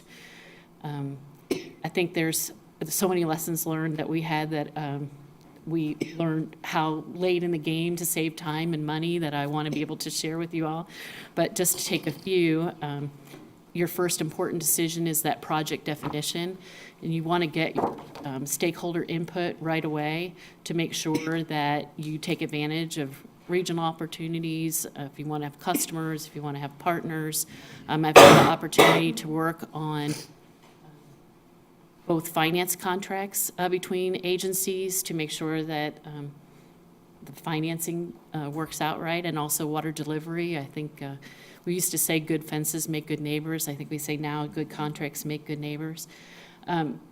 Also, the second sort of example that I have is just the large collaboration that has to happen between environmental permitting, your land agents, attorney, the designers in the heart of what we were doing. We ended up meeting, every week with the environmental team and the designers and land representatives to make sure that we were getting right of entry, that the teams were getting out there, that we were avoiding the environmental problems in the area, and we were following through to that final route selection. Also, we would meet then with our land agents and attorneys to make sure that we were correctly handling the landowners and making sure that we were staying on schedule. Those two issues are very important to the schedule of the program. And some of the utility coordination along the pipeline, another stakeholder, county roads, we were able to save over $12 million through construction, just working with the counties for road repair and also crossings and those agencies that have very strict design criteria. When you do a large program like this, and it's important to the community, they really want to work with you. They know that your infrastructure is important to you and that their infrastructure is important to them. So those places where they cross, you can really work that out because they know you're going to do the right thing and protect that area because you care about your infrastructure. So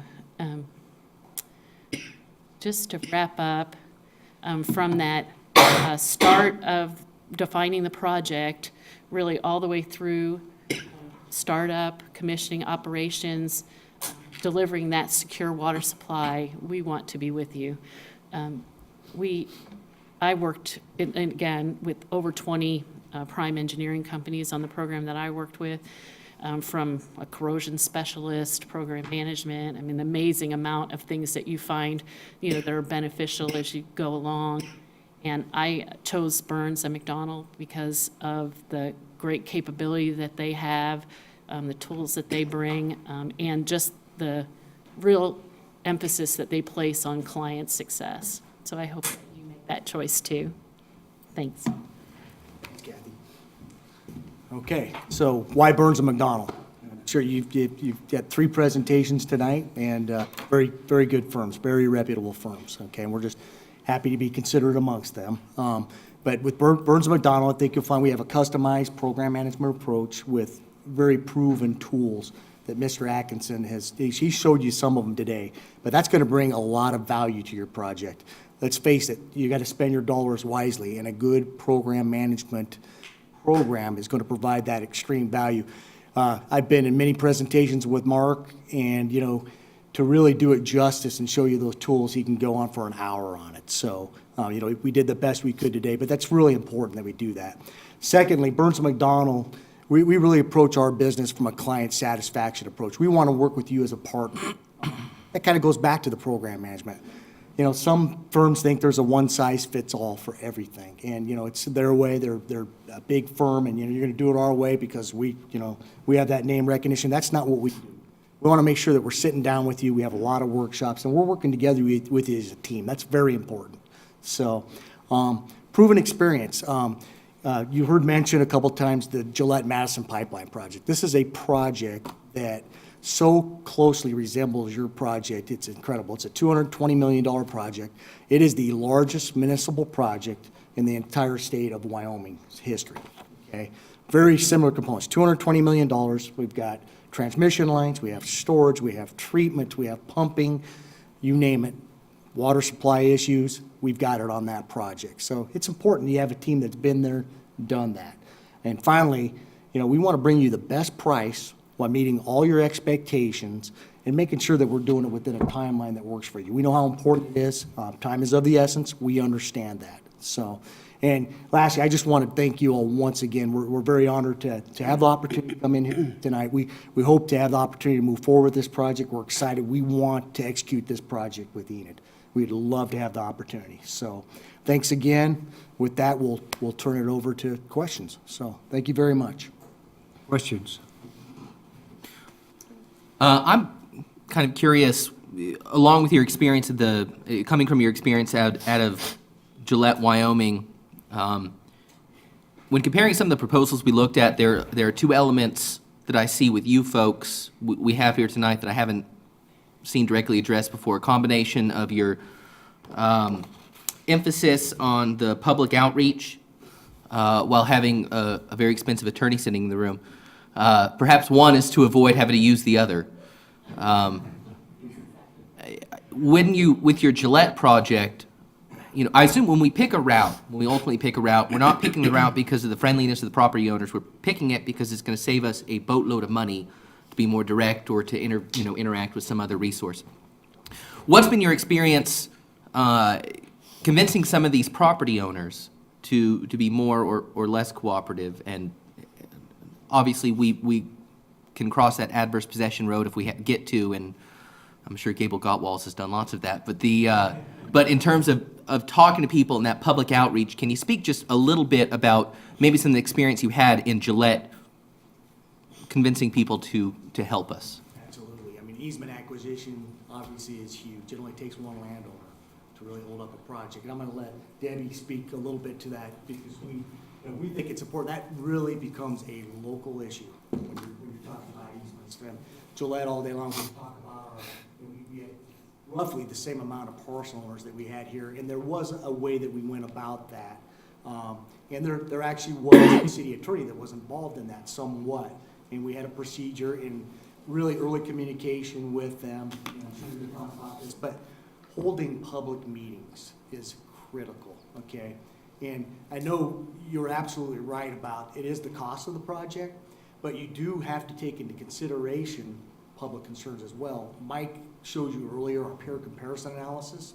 In that analysis, we'll sit down with you guys in a workshop, and that will ultimately be one of the non-monetary items that we look at when we look at different routes, and that will be effects on landowners, number of parcels affected and whatnot, because it is one of the things that go into the ultimate decision on that. But I'm going to let you speak a little more to the local part of that as well. So. Hi, I'm with Saxum. We've had a lot of experience with water issues and pipelines, particularly in Oklahoma. And I think there's not just a template solution. So Gillette had its own set of problems that I'm sure Oklahoma will have very different issues that you're dealing with in the pipeline route that you're going on. And I think, the key is getting the trust of your stakeholders. And to get that trust, you have to have proactive, transparent communication. You deal with that here as commissioners for your city. You have to do the same along the route of the pipeline. So you're going to have a number of stakeholders from continuing with your ratepayers here to going on the pipeline to the residents, the property owners, the leaders of those communities, the municipalities, tribal leaders. You also have media that you need to engage. We work to identify your supporters and your opposition. You want to know those people. You want to know the concerns, as Kathy stated. And you want to then develop and understand how they want to be communicated with. So you may end up doing individual meetings. You may do town hall meetings. You may do direct mail. You need a web presence, an online presence for people to go and get answers.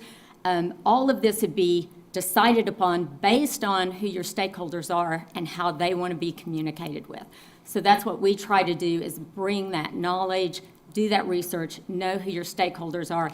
And as you said, Commissioner, really the stakeholders can cost you money and hurt your timeline. And so what you want to do is be proactive and communicate with them and know what's going to really address their concerns and make that a smooth process. Just so I'm clear, the contract we're reviewing tonight and discussing tonight is just for that pre-engineering component. Would the stakeholder identification be part of the pre-engineering, or is the assumption that it would follow after? Okay. It would be part of this process, is to really come out of this with a deliverable that is a detailed plan, who your stakeholders are, how you're going to communicate with them, the timelines you're going to communicate with them on, even down to key messages and the training and working that we would do with your spokespeople, with your frontline people, working to make sure they're prepared to go out and communicate with those key stakeholders. Thank you. And that is basically your job and not the city of Enid. No, what we would do is help with that. It's a partnership along the way, and lots of cities will have big staffs that execute and do all of that. Lots of clients that we work with will not have. And so they really don't have the team, and it's part of that stakeholder engagement is they don't have the team that can really take the time to identify and figure these things out. So it's a partnership. We don't want to double do at all, so we want to work together as a partner. Well, with everything you have on the internet, there are lots of sidewalk superintendents out there. 250 that I heard a while ago. Very true. Very true. Thank you. Other questions? One of the things, Mayor, that Chris has talked about are the processes and in choosing the right fit for the city. I appreciate the processes and the discussion on that tonight.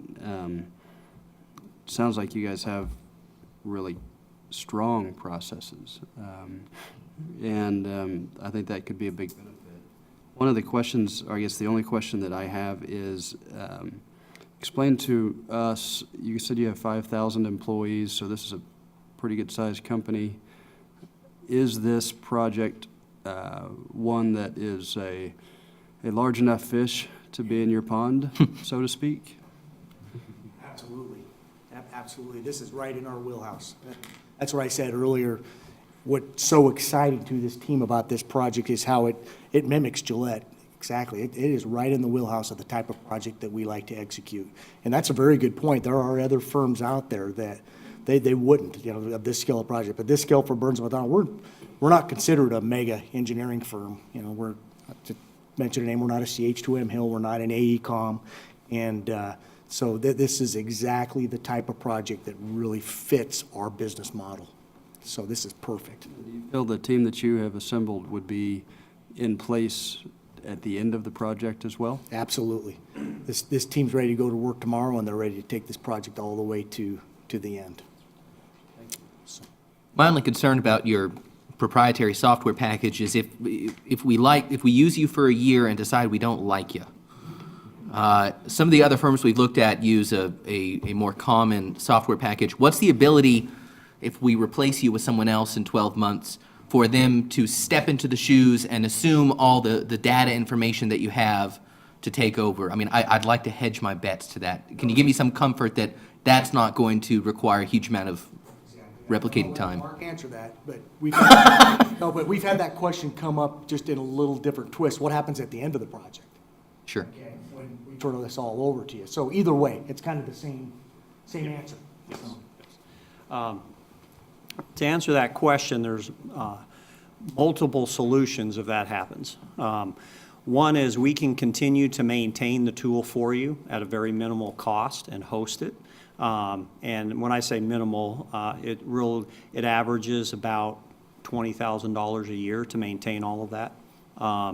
And we can maintain it as long as you want.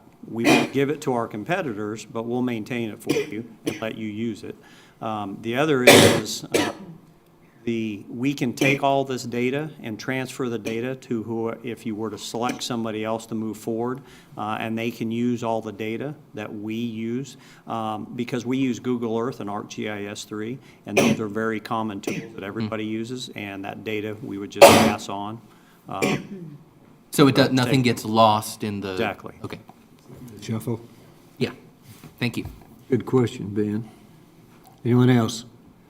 I also think I heard you say that you were using SharePoint and various other pieces that aren't proprietary. So we could export the data out of that and import it into any other system, right? I just had a brief comment and a question too. You guys mentioned it's an exciting time to be an engineer on this project. I think it is. It's also an exciting time to be a city manager and a commissioner and a mayor, I think, because this is a pivotal project for the future of the city of Enid. It's also a very expensive project. As I sit here and think about it, it may be the most expensive project in the history of the city. And so one of the things that Mike said that kind of prompted my question that I liked hearing was, an emphasis on being open to ideas that not only accomplish the goal of getting quality water here, but also looking at doing it in probably the most cost-effective way. And you mentioned something about Magenta pipe or something. I don't know what you were talking about, but you talked about saving money, and I liked hearing that. So I don't know if you have anything to follow up on. The important thing to understand about Burns McDonald's, we have a very large construction design build unit in our organization. So we do a lot of design build work.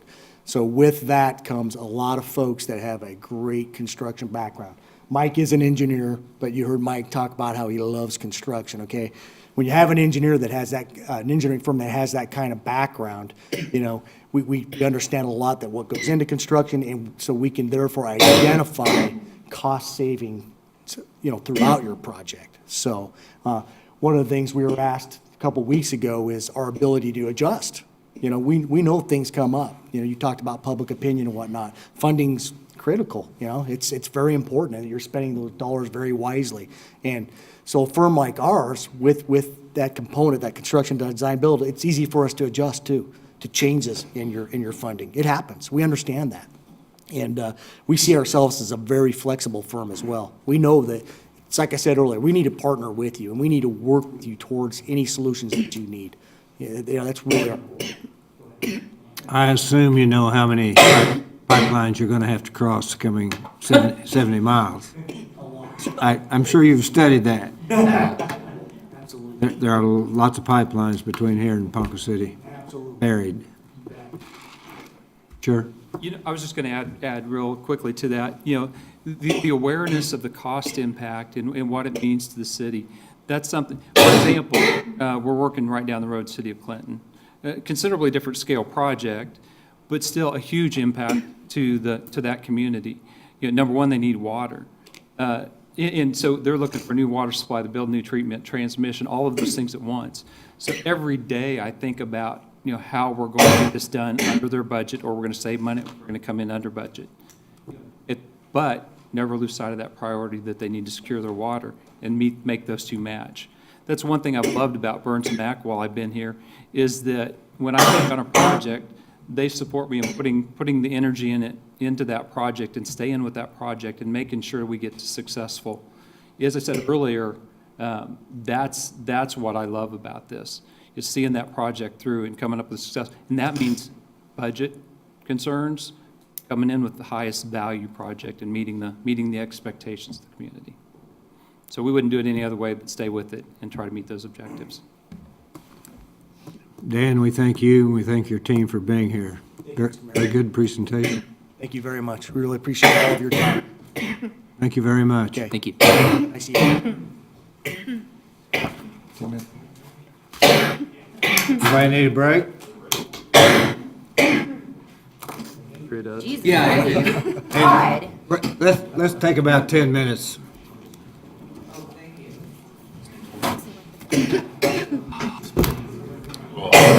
If they want to hire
Sir, Pardon me? ready for the third one? Yes, sir. Okay, third up, we have Garver, and this is Dan. Yours. Thank you, sir. Thanks, Chris. Good evening, folks. My name is Dan Williams. I'm the president and CEO of Garver. And I can't tell you how excited I am to be here to tell you of our interest, our extreme interest in your program, and to be able to tell you about our qualifications that we think are a great fit for your program. I have to confess to you that Oklahoma holds a very special place in my heart. I've spent a 33-year career at Garver, and a third of that's been in Oklahoma. In 1993, I opened Garver's first office in Tulsa, and spent about the next 10 years building our presence there. And so our success in Oklahoma is somewhat of a legacy for me. And now there are other folks, there are other Garver folks that are building on that legacy. And this program is a perfect fit for the type of things we do, and that's build long-term relationships by providing trustworthy, great service. So what we want to try to do tonight is convince you to select the Garver team. And that's because we have a proven program management process. We also have the necessary technical expertise for every aspect of this program, and we have an absolutely unmatched commitment to the city. We understand how important this program is, and we recognize that this is a legacy project for this council. You're going to forever be known as the council members that brought abundant fresh water to the city of Enid. We recognize how important that is. We hope. Among other things. Well, I can tell you that we've had a presence in Oklahoma for over 20 years. We plan to be here long after this program is over. So we understand that every project, every program that we're involved in, particularly in Oklahoma, has to be a success. Our team is local, and your program manager is a native to Oklahoma. Oklahoma is home to us. Our team has 3 offices in the state. And if you travel just east down to 412, just across the state line to northwest Arkansas, we have an additional 63 folks and the largest contingent of our water expertise in our company. So the 68 folks that we have in Oklahoma and the additional folks we have in northwest Arkansas are all available as resources for your program. Additionally, I commit to opening the Garver office in Enid when the program calls for it. We won't make that as an independent decision. We'll make it with your staff when and if you deem that necessary. In the last 22 years, we've completed well over 1,200 infrastructure projects in Oklahoma, and over 300 of those projects have been water-related projects. Your local program manager is committed to your success. Michael Graves is not only a partner of mine, but he's a good friend. I've been blessed to be able to work with him for over 10 years and was part of the team that convinced him to move from the city of Norman to Garver.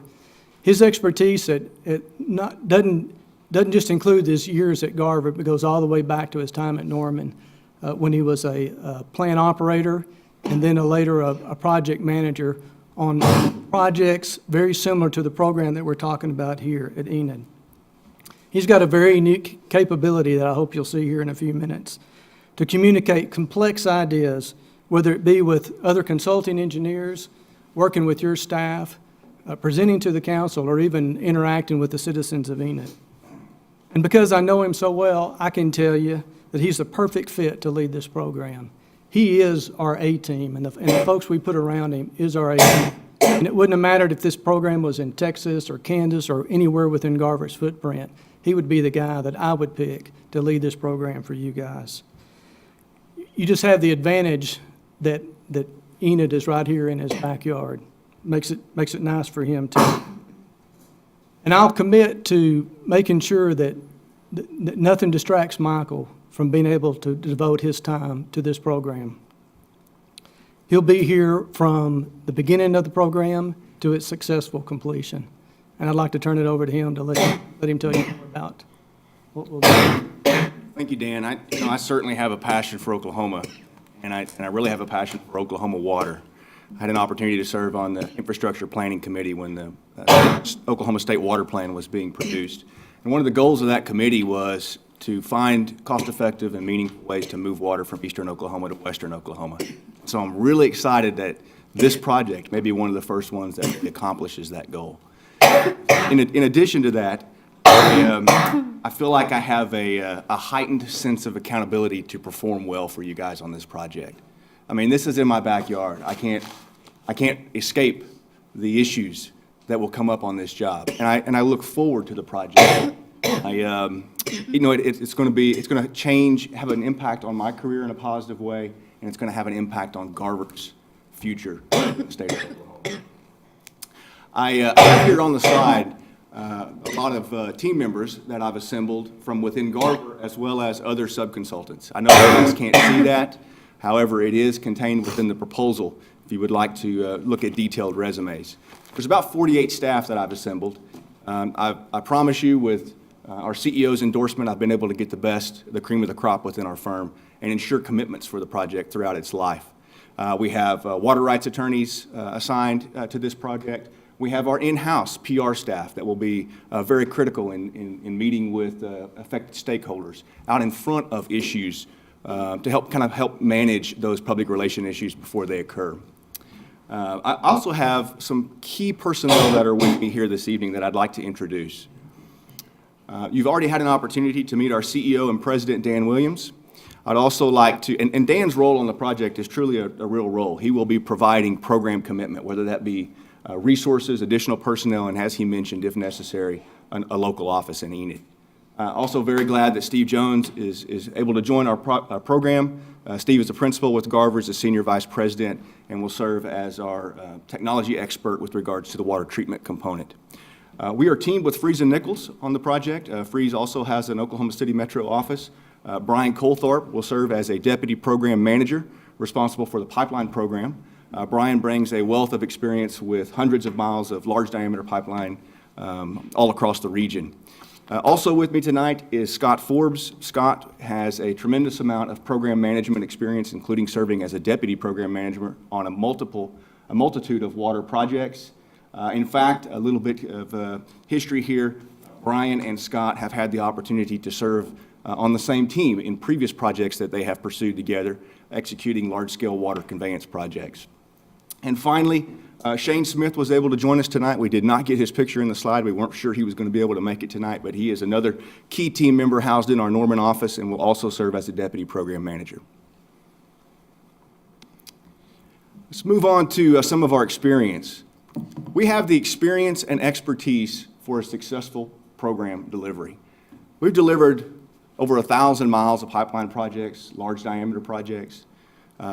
Personally, we've had an opportunity as a team to deliver 130 water treatment plant projects and 312 intake pump station and relift pump station projects. Overall, we've delivered approximately $7.3 billion in capital improvements under this program management delivery fashion. So our team brings a lot of experience to your project. We've developed tailored and detailed approaches for each of your projects. Now, we don't have a lot of technical approach contained within the presentation tonight because I wanted to focus on our proven process for delivering the program management services. But we have a significant amount of material available for question and answers to go through these detailed approaches. They include a variety of alternatives for the intake structures. We have direct experience with Call Reservoir. We're currently finishing up a water master plan for the city of Newkirk. Their desired option is to access Call Reservoir for additional water supply. We will be coordinating with the Corps of Engineers on a regular basis to see how best we can make that occur with minimal environmental disruptions. We have assigned to this team, the project team for this program, Gordon Wells with Freese & Nichols. Gordon is a retired Corps of Engineer district engineer for the Fort Worth district. Gordon will be helping us with your project and working with the Corps, and he's also currently working with the Corps on Lake Arcadia and some work that Freese & Nichols is doing on that intake structure. With regards to the pipeline, we have identified a number of alignments and alternatives. Some of those are addressed within the proposal. There's some subtle differences regarding the intake location as well as the discharge location and how we impact the pressures in the pipe and what type of material we use to help optimize the cost. Again, I'd like to get into more detail on that as time allows. And then finally, the water treatment plant alternatives. We have identified 3 water treatment plant alternatives within the proposal, each of which are specifically targeted for call reservoir water. There's not an off-the-shelf water treatment plant package that we can provide you and ensure success. We have evaluated the raw water quality, and we have developed alternatives that are targeted to address the issues that exist in call, in addition to having several rounds of communication and on-site meetings with the City of Stillwater and learning more about their issues in dealing with that water. Hopefully, we'll get a chance to talk a little bit more about that later. But really what I want to spend some time on tonight is Garver's proven program management process and how it brings your goals to fruition. And we're going to break up this discussion into 2 phases. The Phase 1 component that you guys are considering this evening, as well as the future Phase 2 components and how we can help deliver that phase as well. We'll start with the Phase 1 and establishing the program administration and quality management protocols. This will start with an organization step, identifying key team members, both within the Garver team as well as city staff, and assigning project responsibilities and roles for that staff.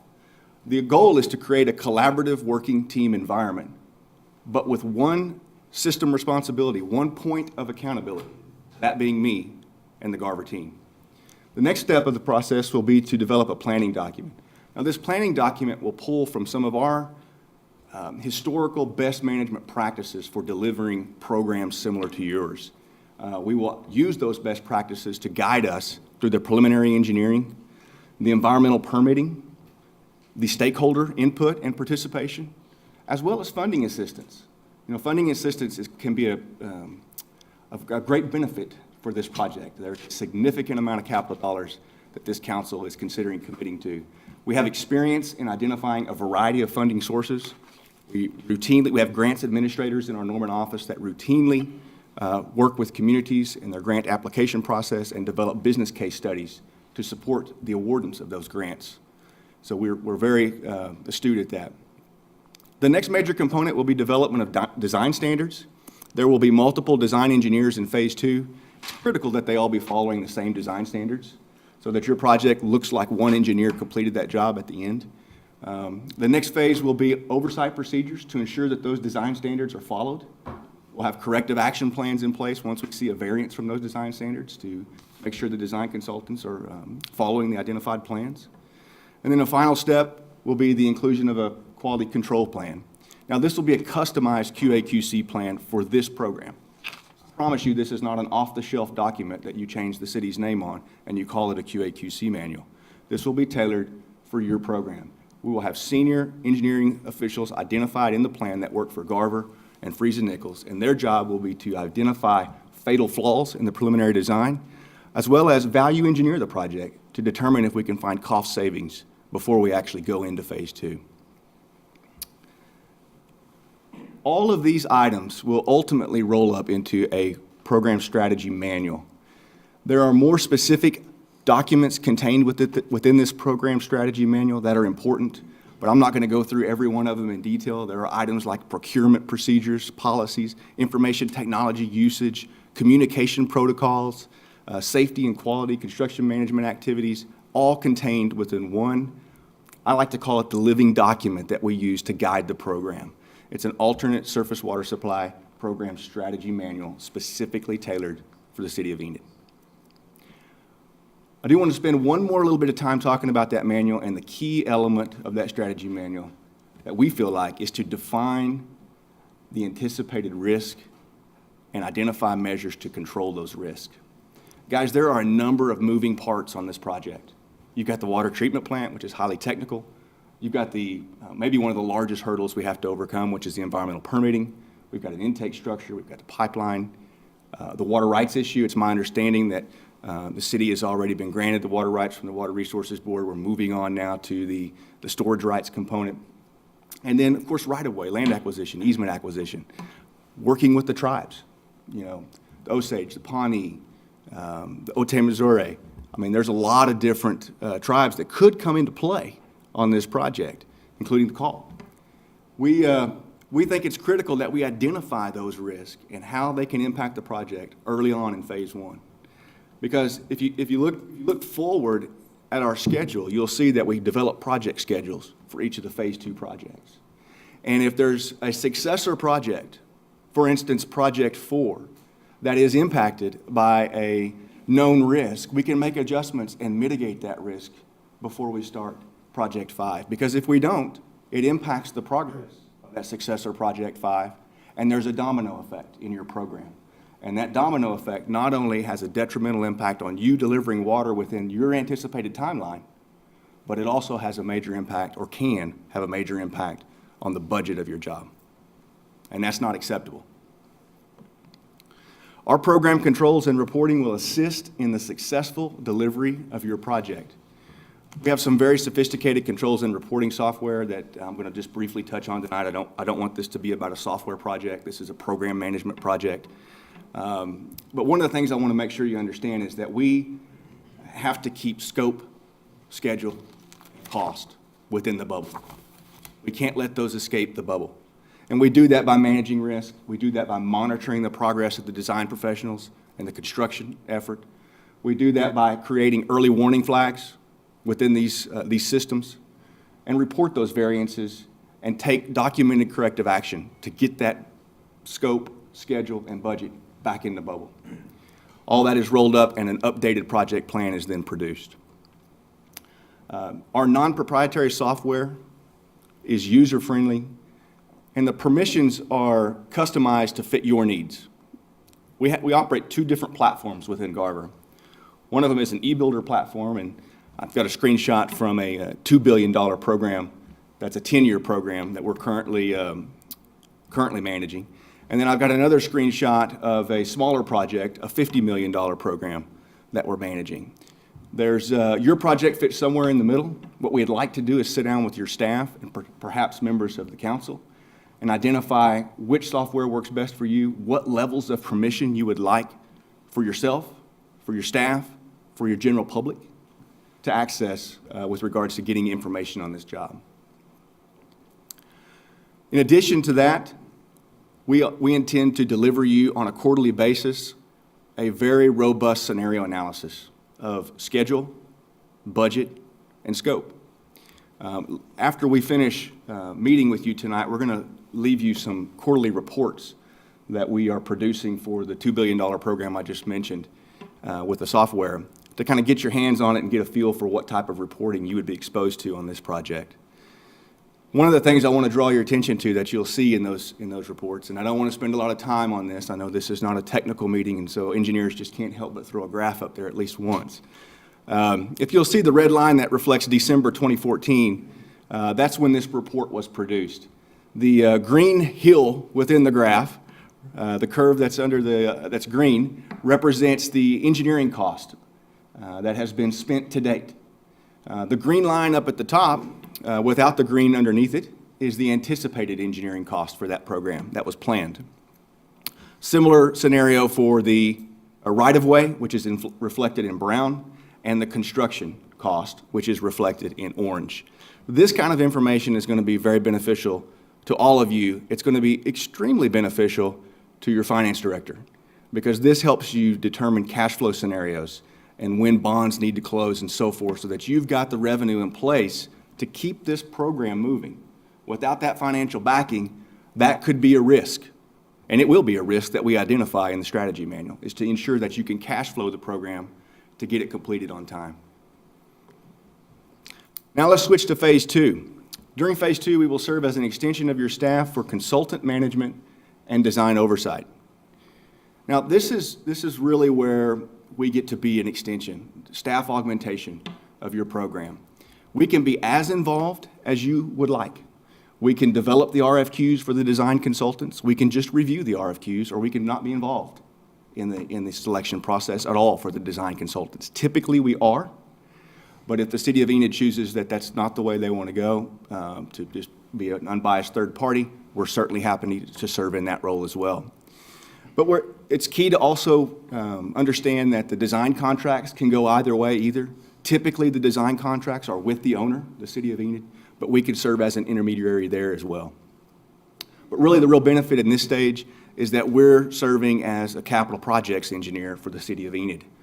as if we're an employee of the city of Enid. We're managing these multiple, potentially 6, 7, 8 projects for your staff. The design management key is the most important component to this step.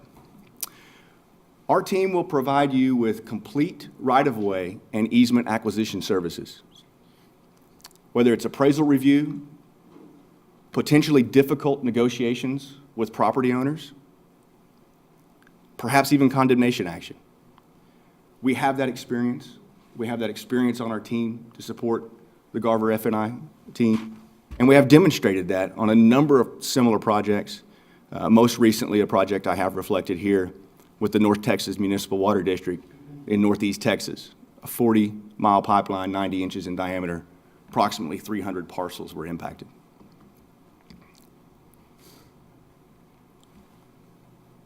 It failed. Oh, there it is. I guess it just got hung up. My apologies for that. Our construction management provides quality results to deliver your program goals. Guys, this is one of the most critical parts of the project. Your program manager conceived a project that you guys decided to move forward with at the end of phase 1. Is that project actually what's going to be built?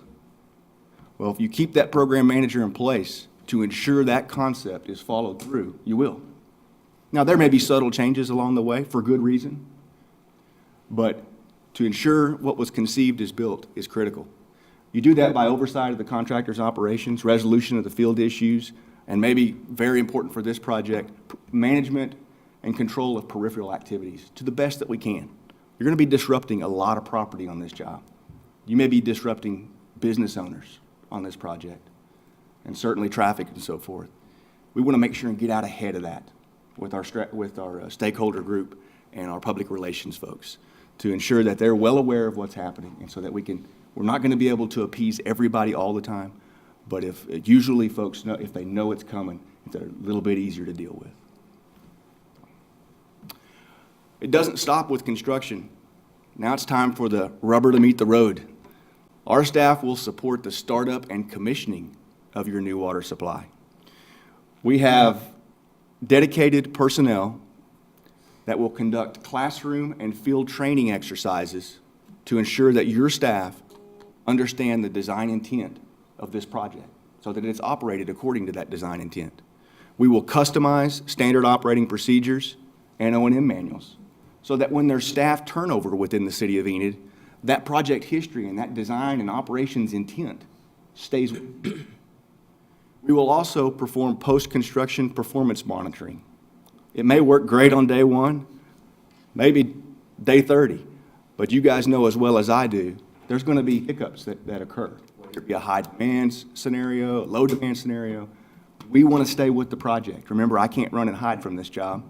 We're going to be with you through the thick and thin to make sure that it performs as it was intended to.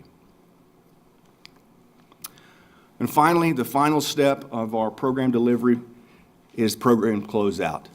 We will provide archiving of all the major project elements. This is going to be comprehensive. There are going to be a tremendous amount of documents associated with this project. As-built documentation, regulatory approval, financial closures. I anticipate multiple funding agencies. All of these items will need to be kept in a readily accessible, secure location. We'll deliver those to you in hard copy as well as electronic format. That completes a broad overview of a very detailed program management process that Garver uses. I'm going to spend a little bit more time now talking about our proposed schedule. It's consistent with your plan to deliver water within 7 years.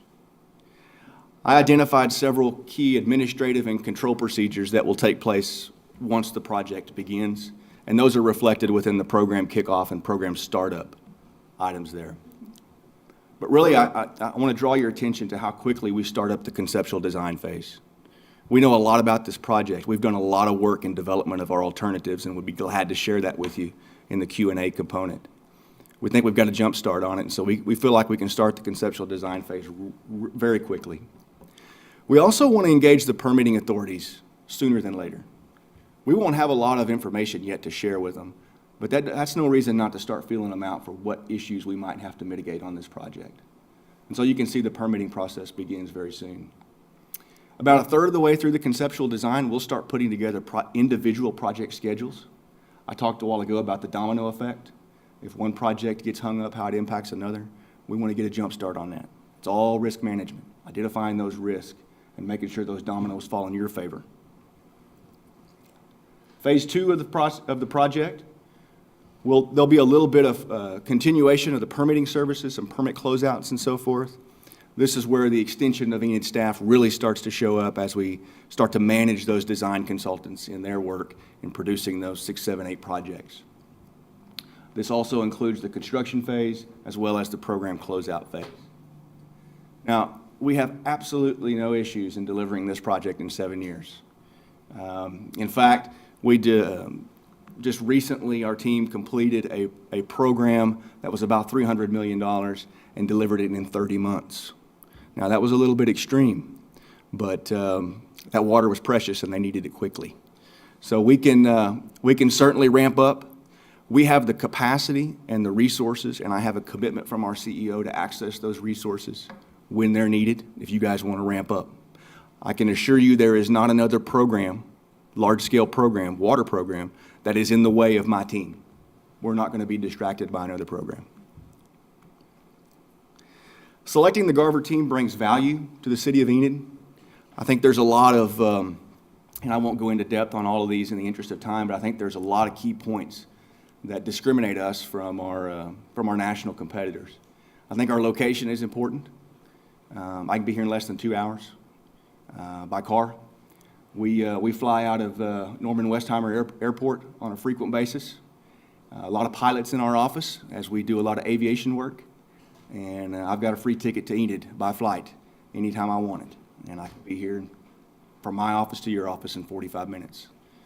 I think we excel at our ability to communicate with stakeholders, the public, this body, your staff, all levels of technical expertise. I think you'll find some real value in that. We're very flexible, and we're consistent. Integrity and trust is important to us, and you'll find that consistency throughout our firm. And then finally, I just want to touch a little bit on technical expertise. We've went through great detail the alternatives evaluation, and I feel like our technical expertise, particularly our Water Design Center located in Fayetteville, is second to none when it comes to water treatment. Mr. Jones has had an opportunity to practice water treatment in Oklahoma for 20 of the last 30 years of his career, actually lived in Oklahoma during that time, and was a part of the deputy program project manager for the largest water treatment plant in Oklahoma. So anxious to share some of that experience with you. And with that, I'm going to stop talking and let Mr. Williams come back up. Thanks, Michael. The Garver team brings an unmatched commitment, and we think that's the key to delivering program success for you. Michael talked about the program management process. He talked about our technical capabilities. But what we believe will lead to a successful conclusion is a collective commitment, a commitment that you already bring to the table, and the commitment that your program manager will bring to the table. Garver is ready to bring that to the table. We've said that this is a legacy program for you, but we also see it as a legacy program for us. Nobody that you've talked to this evening will be more invested in this project than the Garver team. We want to stand beside you as you plan and commit and invest, construct, and enjoy. We want to be there while you're enjoying it. So we're asking you to select the Garver team. We'd love to take some questions. That concludes our presentation. I'd be glad to answer any questions. I've got a question jumping out. I noticed what caught my eye is MFS is on your team, right? They also work for the city as our financial consultant. Does Rick Smith help you on other projects as well? He has. I've had an opportunity to work with Rick and John and those guys, as well as some of their companion folks at the Public Finance Law Company, closing a lot of bonds on water projects throughout the state. I would guess, Mr. Gilbert, that we've probably maybe a dozen times closed water or wastewater projects together. Rick is currently, his firm is currently the financial advisor for a $50 million water reclamation facility project that we're working with City of Norman on right now. And others, I could go on and on about projects that we have active with great working relationship. On your pipeline approach, did you consider a reservoir between Call Lake and? Yes, sir, we did. We think it's imperative that there be a terminal storage reservoir prior to the water treatment plant. I just didn't see it on your map. Okay, it's reflected in this map here, which is shown as option 1 and 2, TSR. TSR is a terminal storage reservoir. Okay. And if you want to get into some details about the benefits of that, I'd be glad to talk more about why we think that's important. That's our engineering department's job, no. Trust me. I understand. Well, non-engineering related, there's some potential aesthetic benefits to the storage reservoir. Maybe there's some recreation activities, walking trails, fishing habitat, large-scale development. New businesses like to look out their window sometime and see water, those kind of things. So Not many trees between here and Ponca City. Looking at the most recent examples you've provided as close corollaries for our project, the Lake Texoma to Wiley pipeline extension, that looks like it was probably a pretty close corollary in that it was, roughly same order of magnitude and distance and not too far off. What was your role in that project? that was our subconsultant, Freeze and Nichols role. Okay. Yep. Got it. Now, we've worked with Freeze on a number of projects. We have a great working relationship. I think we have 3 active projects water projects in Oklahoma that we're currently working on, as well as I think most of the ones that we've worked on are closed out. There's still 2 that are active in the North Texas region. Would you like to ask some questions about that project? Because I was just interested. Brian was primarily. Well, I was interested. I mean, we are, as much as anything, when we hire one of these firms, we are going to be spending an awful lot of time with our project manager, which is you. I was really interested in kind of what experience you have had with one of these big pipeline projects. Sure. I've had a planning experience in northeastern Oklahoma with the city of Claremore, where we identified alternate water supply sources for them. Mm-hmm. Included large pipelines, reservoir storage, and advanced water treatment. Those projects are coming to fruition as we speak. The water plant project has been reviewed by DEQ, and we're expecting to bid that work sometime in the next 30 days. Had an opportunity to oversee a raw water line project for the city of Norman, as well as a large-scale project for the city of Okmulgee. Currently doing water supply planning for the city of Lawton and for the Central Oklahoma Master Conservancy District, both of which involve large-scale conveyance projects and also involve something we hoped we could get into a little bit is an alternate water supply source that you guys may have not considered, and that is reclaiming wastewater. So those large-scale pipeline projects involve conveyance of advanced treated wastewater to water supply reservoirs. Along the lines of Wichita Falls? I mean, that's something they've taken on relatively recently. Lawton is considering a process very similar to Wichita Falls, which is a direct potable reuse, in which we kind of close the loop, if you will. Yeah. They're also considering discharge of advanced treated wastewater into their reservoirs. Got it. For retreatment through the water treatment plant. So a little bit of both there. While you're here, just what is a zebra mussel? Part of the impetus for this Texoma to Wiley pipeline extension, they built a really, really big pipeline, and everything you read about it has to do with the invasive zebra mussel. Right. And I'm just trying to wrap my head around what kind of invasive species, and we really don't spend more than a minute on it, but what kind of invasive species causes a municipality to spend surely hundreds of millions of dollars on a big pipeline? So a zebra mussel is a mussel, so it's just a type of mussel, but it's against both federal and state law to transport an invasive species across the state line. And so they're getting that water out of Lake Texoma, transporting it down to the North Texas area. And so because it was identified as an invasive species, they could not do that. And so, yes, they spent $300 million on a pipeline project to do that, so. It's a brachiopod, it's got 2 shells to it. The patch is very resistant to chlorine, disinfectant, normal practices Got it. that we use for typical freshwater mussels. It's adapted to brackish and saltwater as well, so it's very robust. Stubborn little Much more bastard, resilient yeah, than what we yeah. see here in freshwater supplies. Thank you. You mentioned a lot of work that you've done. Did any of them come in over budget, Oh, and why? let me think. Of the ones I mentioned, no. The one I want to talk about probably is the largest. Let's talk about the largest because that's the most risk. I mean, when you're talking about a project of this magnitude, the cost is really the biggest risk we have. The $50 million water reclamation facility that I managed, we had bids come in on that program at 48.8. If you take a look at what our contingency, the owner wanted contingency on bid day that we included in the $50 million number, if you back that contingency out for that multifaceted project, we were 2% higher than the bid pricing. And all the bids were really close as well. Can you tell us what city that was, or? That was the city of Norman. Yeah. That was about 10, 11 months ago. I wanted to make sure I addressed Councilmember Ezel's question regarding the reuse. In addition to those other projects, reuse has a benefit here as well. I mean, it could change the scope of the project a little bit for the better by reducing the overall cost, even if it's for non-potable uses. I know you guys are working with industry right now.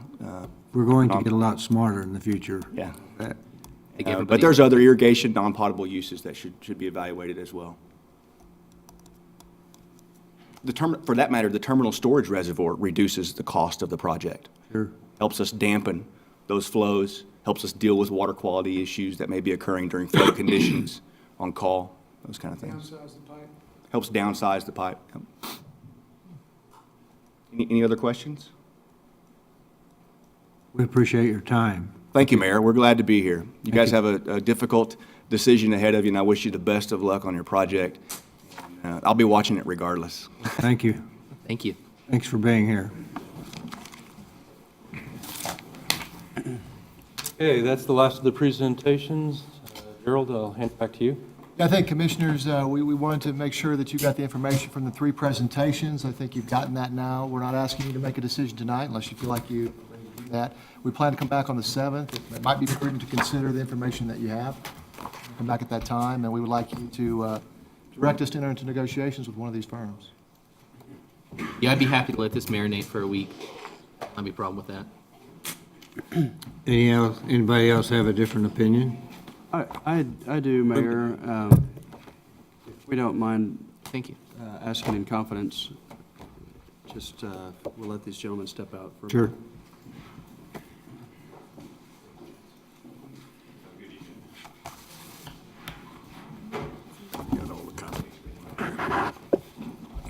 Keep in mind, they can probably turn on the TV That's and see it fine, replayed. Just- The engineering department has done a lot of work on this already, and I'm sure that you have vetted these up one side and down the other. Chris, you're under no obligation to answer, but do you have an opinion on this? Well, what I can tell you for sure, any one of these 3 can get this job done. There's no doubt in my mind. I do have an opinion. It's shared by my staff, and it's not because I'm their director. Give me just a moment.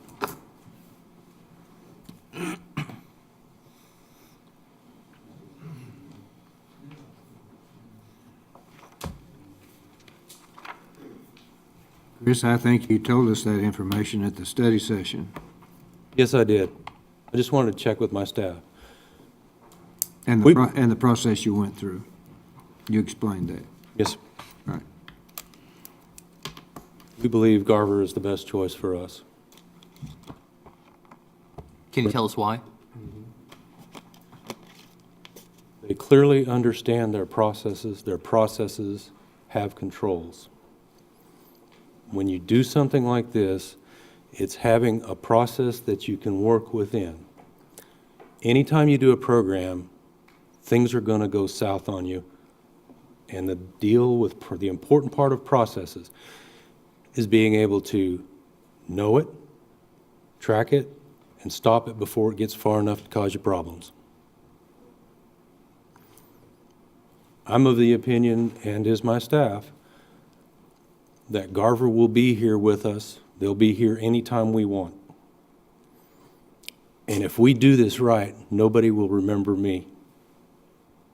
And I know Garver can help me get there. I'm sure that's not true. We'll always remember. But if it's done wrong, we'll remember you. Absolutely. Yeah, we'll definitely do that. Keep in mind, this city buried a 30-inch water line to Ames, and then came back in the 80s, put a 42-inch line to Cleo Springs. We know how to do this.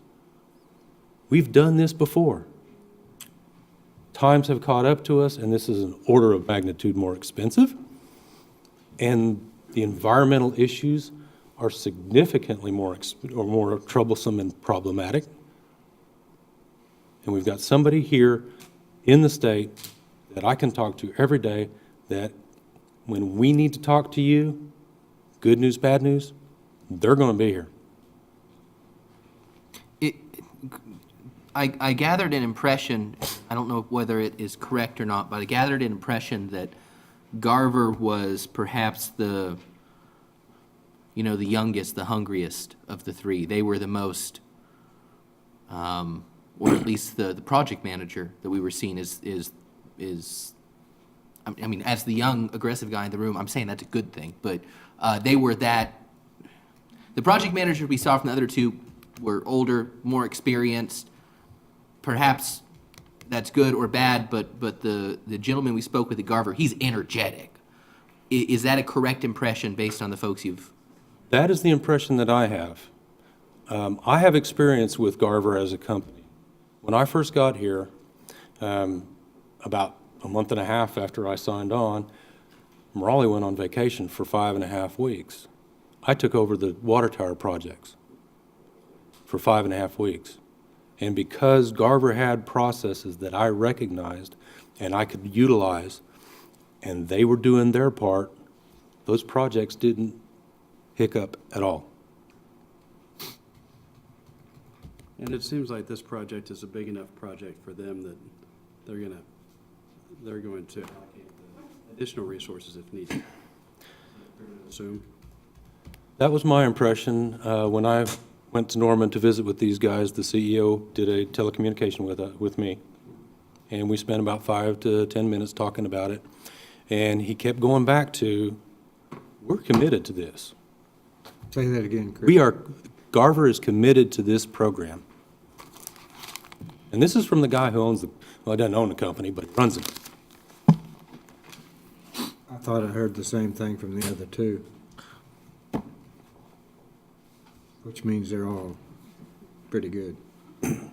Can you explain one, I feel like I'm missing something.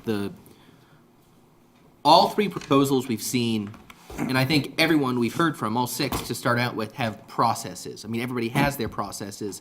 And I'm hearing from you that the process is without a doubt for you the most important part of it. It's not the experience even. I mean, they're all experienced. It's not that they've done something. I mean, it's the process. I see processes and I see checks and balances from all three of them. What about the Garver process is so much better? What am I not seeing from, I clearly this is an area that you know way more than I ever will. What am I missing? When I talked to them, when I read the proposal, when I talked to them, when they came up here and talked to us, it wasn't just the lead guy talking about how he's going to do things or how they do things. It was everybody in the line was talking about, this is how we do it. This is our process. We've got it written down. Here's what we do. And it's a nuance I understand, and a lot of, I mean, both firms here have processes, clearly. Some of them talked about them more than others. I'm comfortable with both of them. I'm really comfortable with this one. Thank you, Chris. Appreciate your willingness to share. What's your pleasure? Motion to adjourn. Second. A motion to adjourn by Ron, second by Ben. Please cast your vote. Motion carries 7-0. Nobody wants to stay.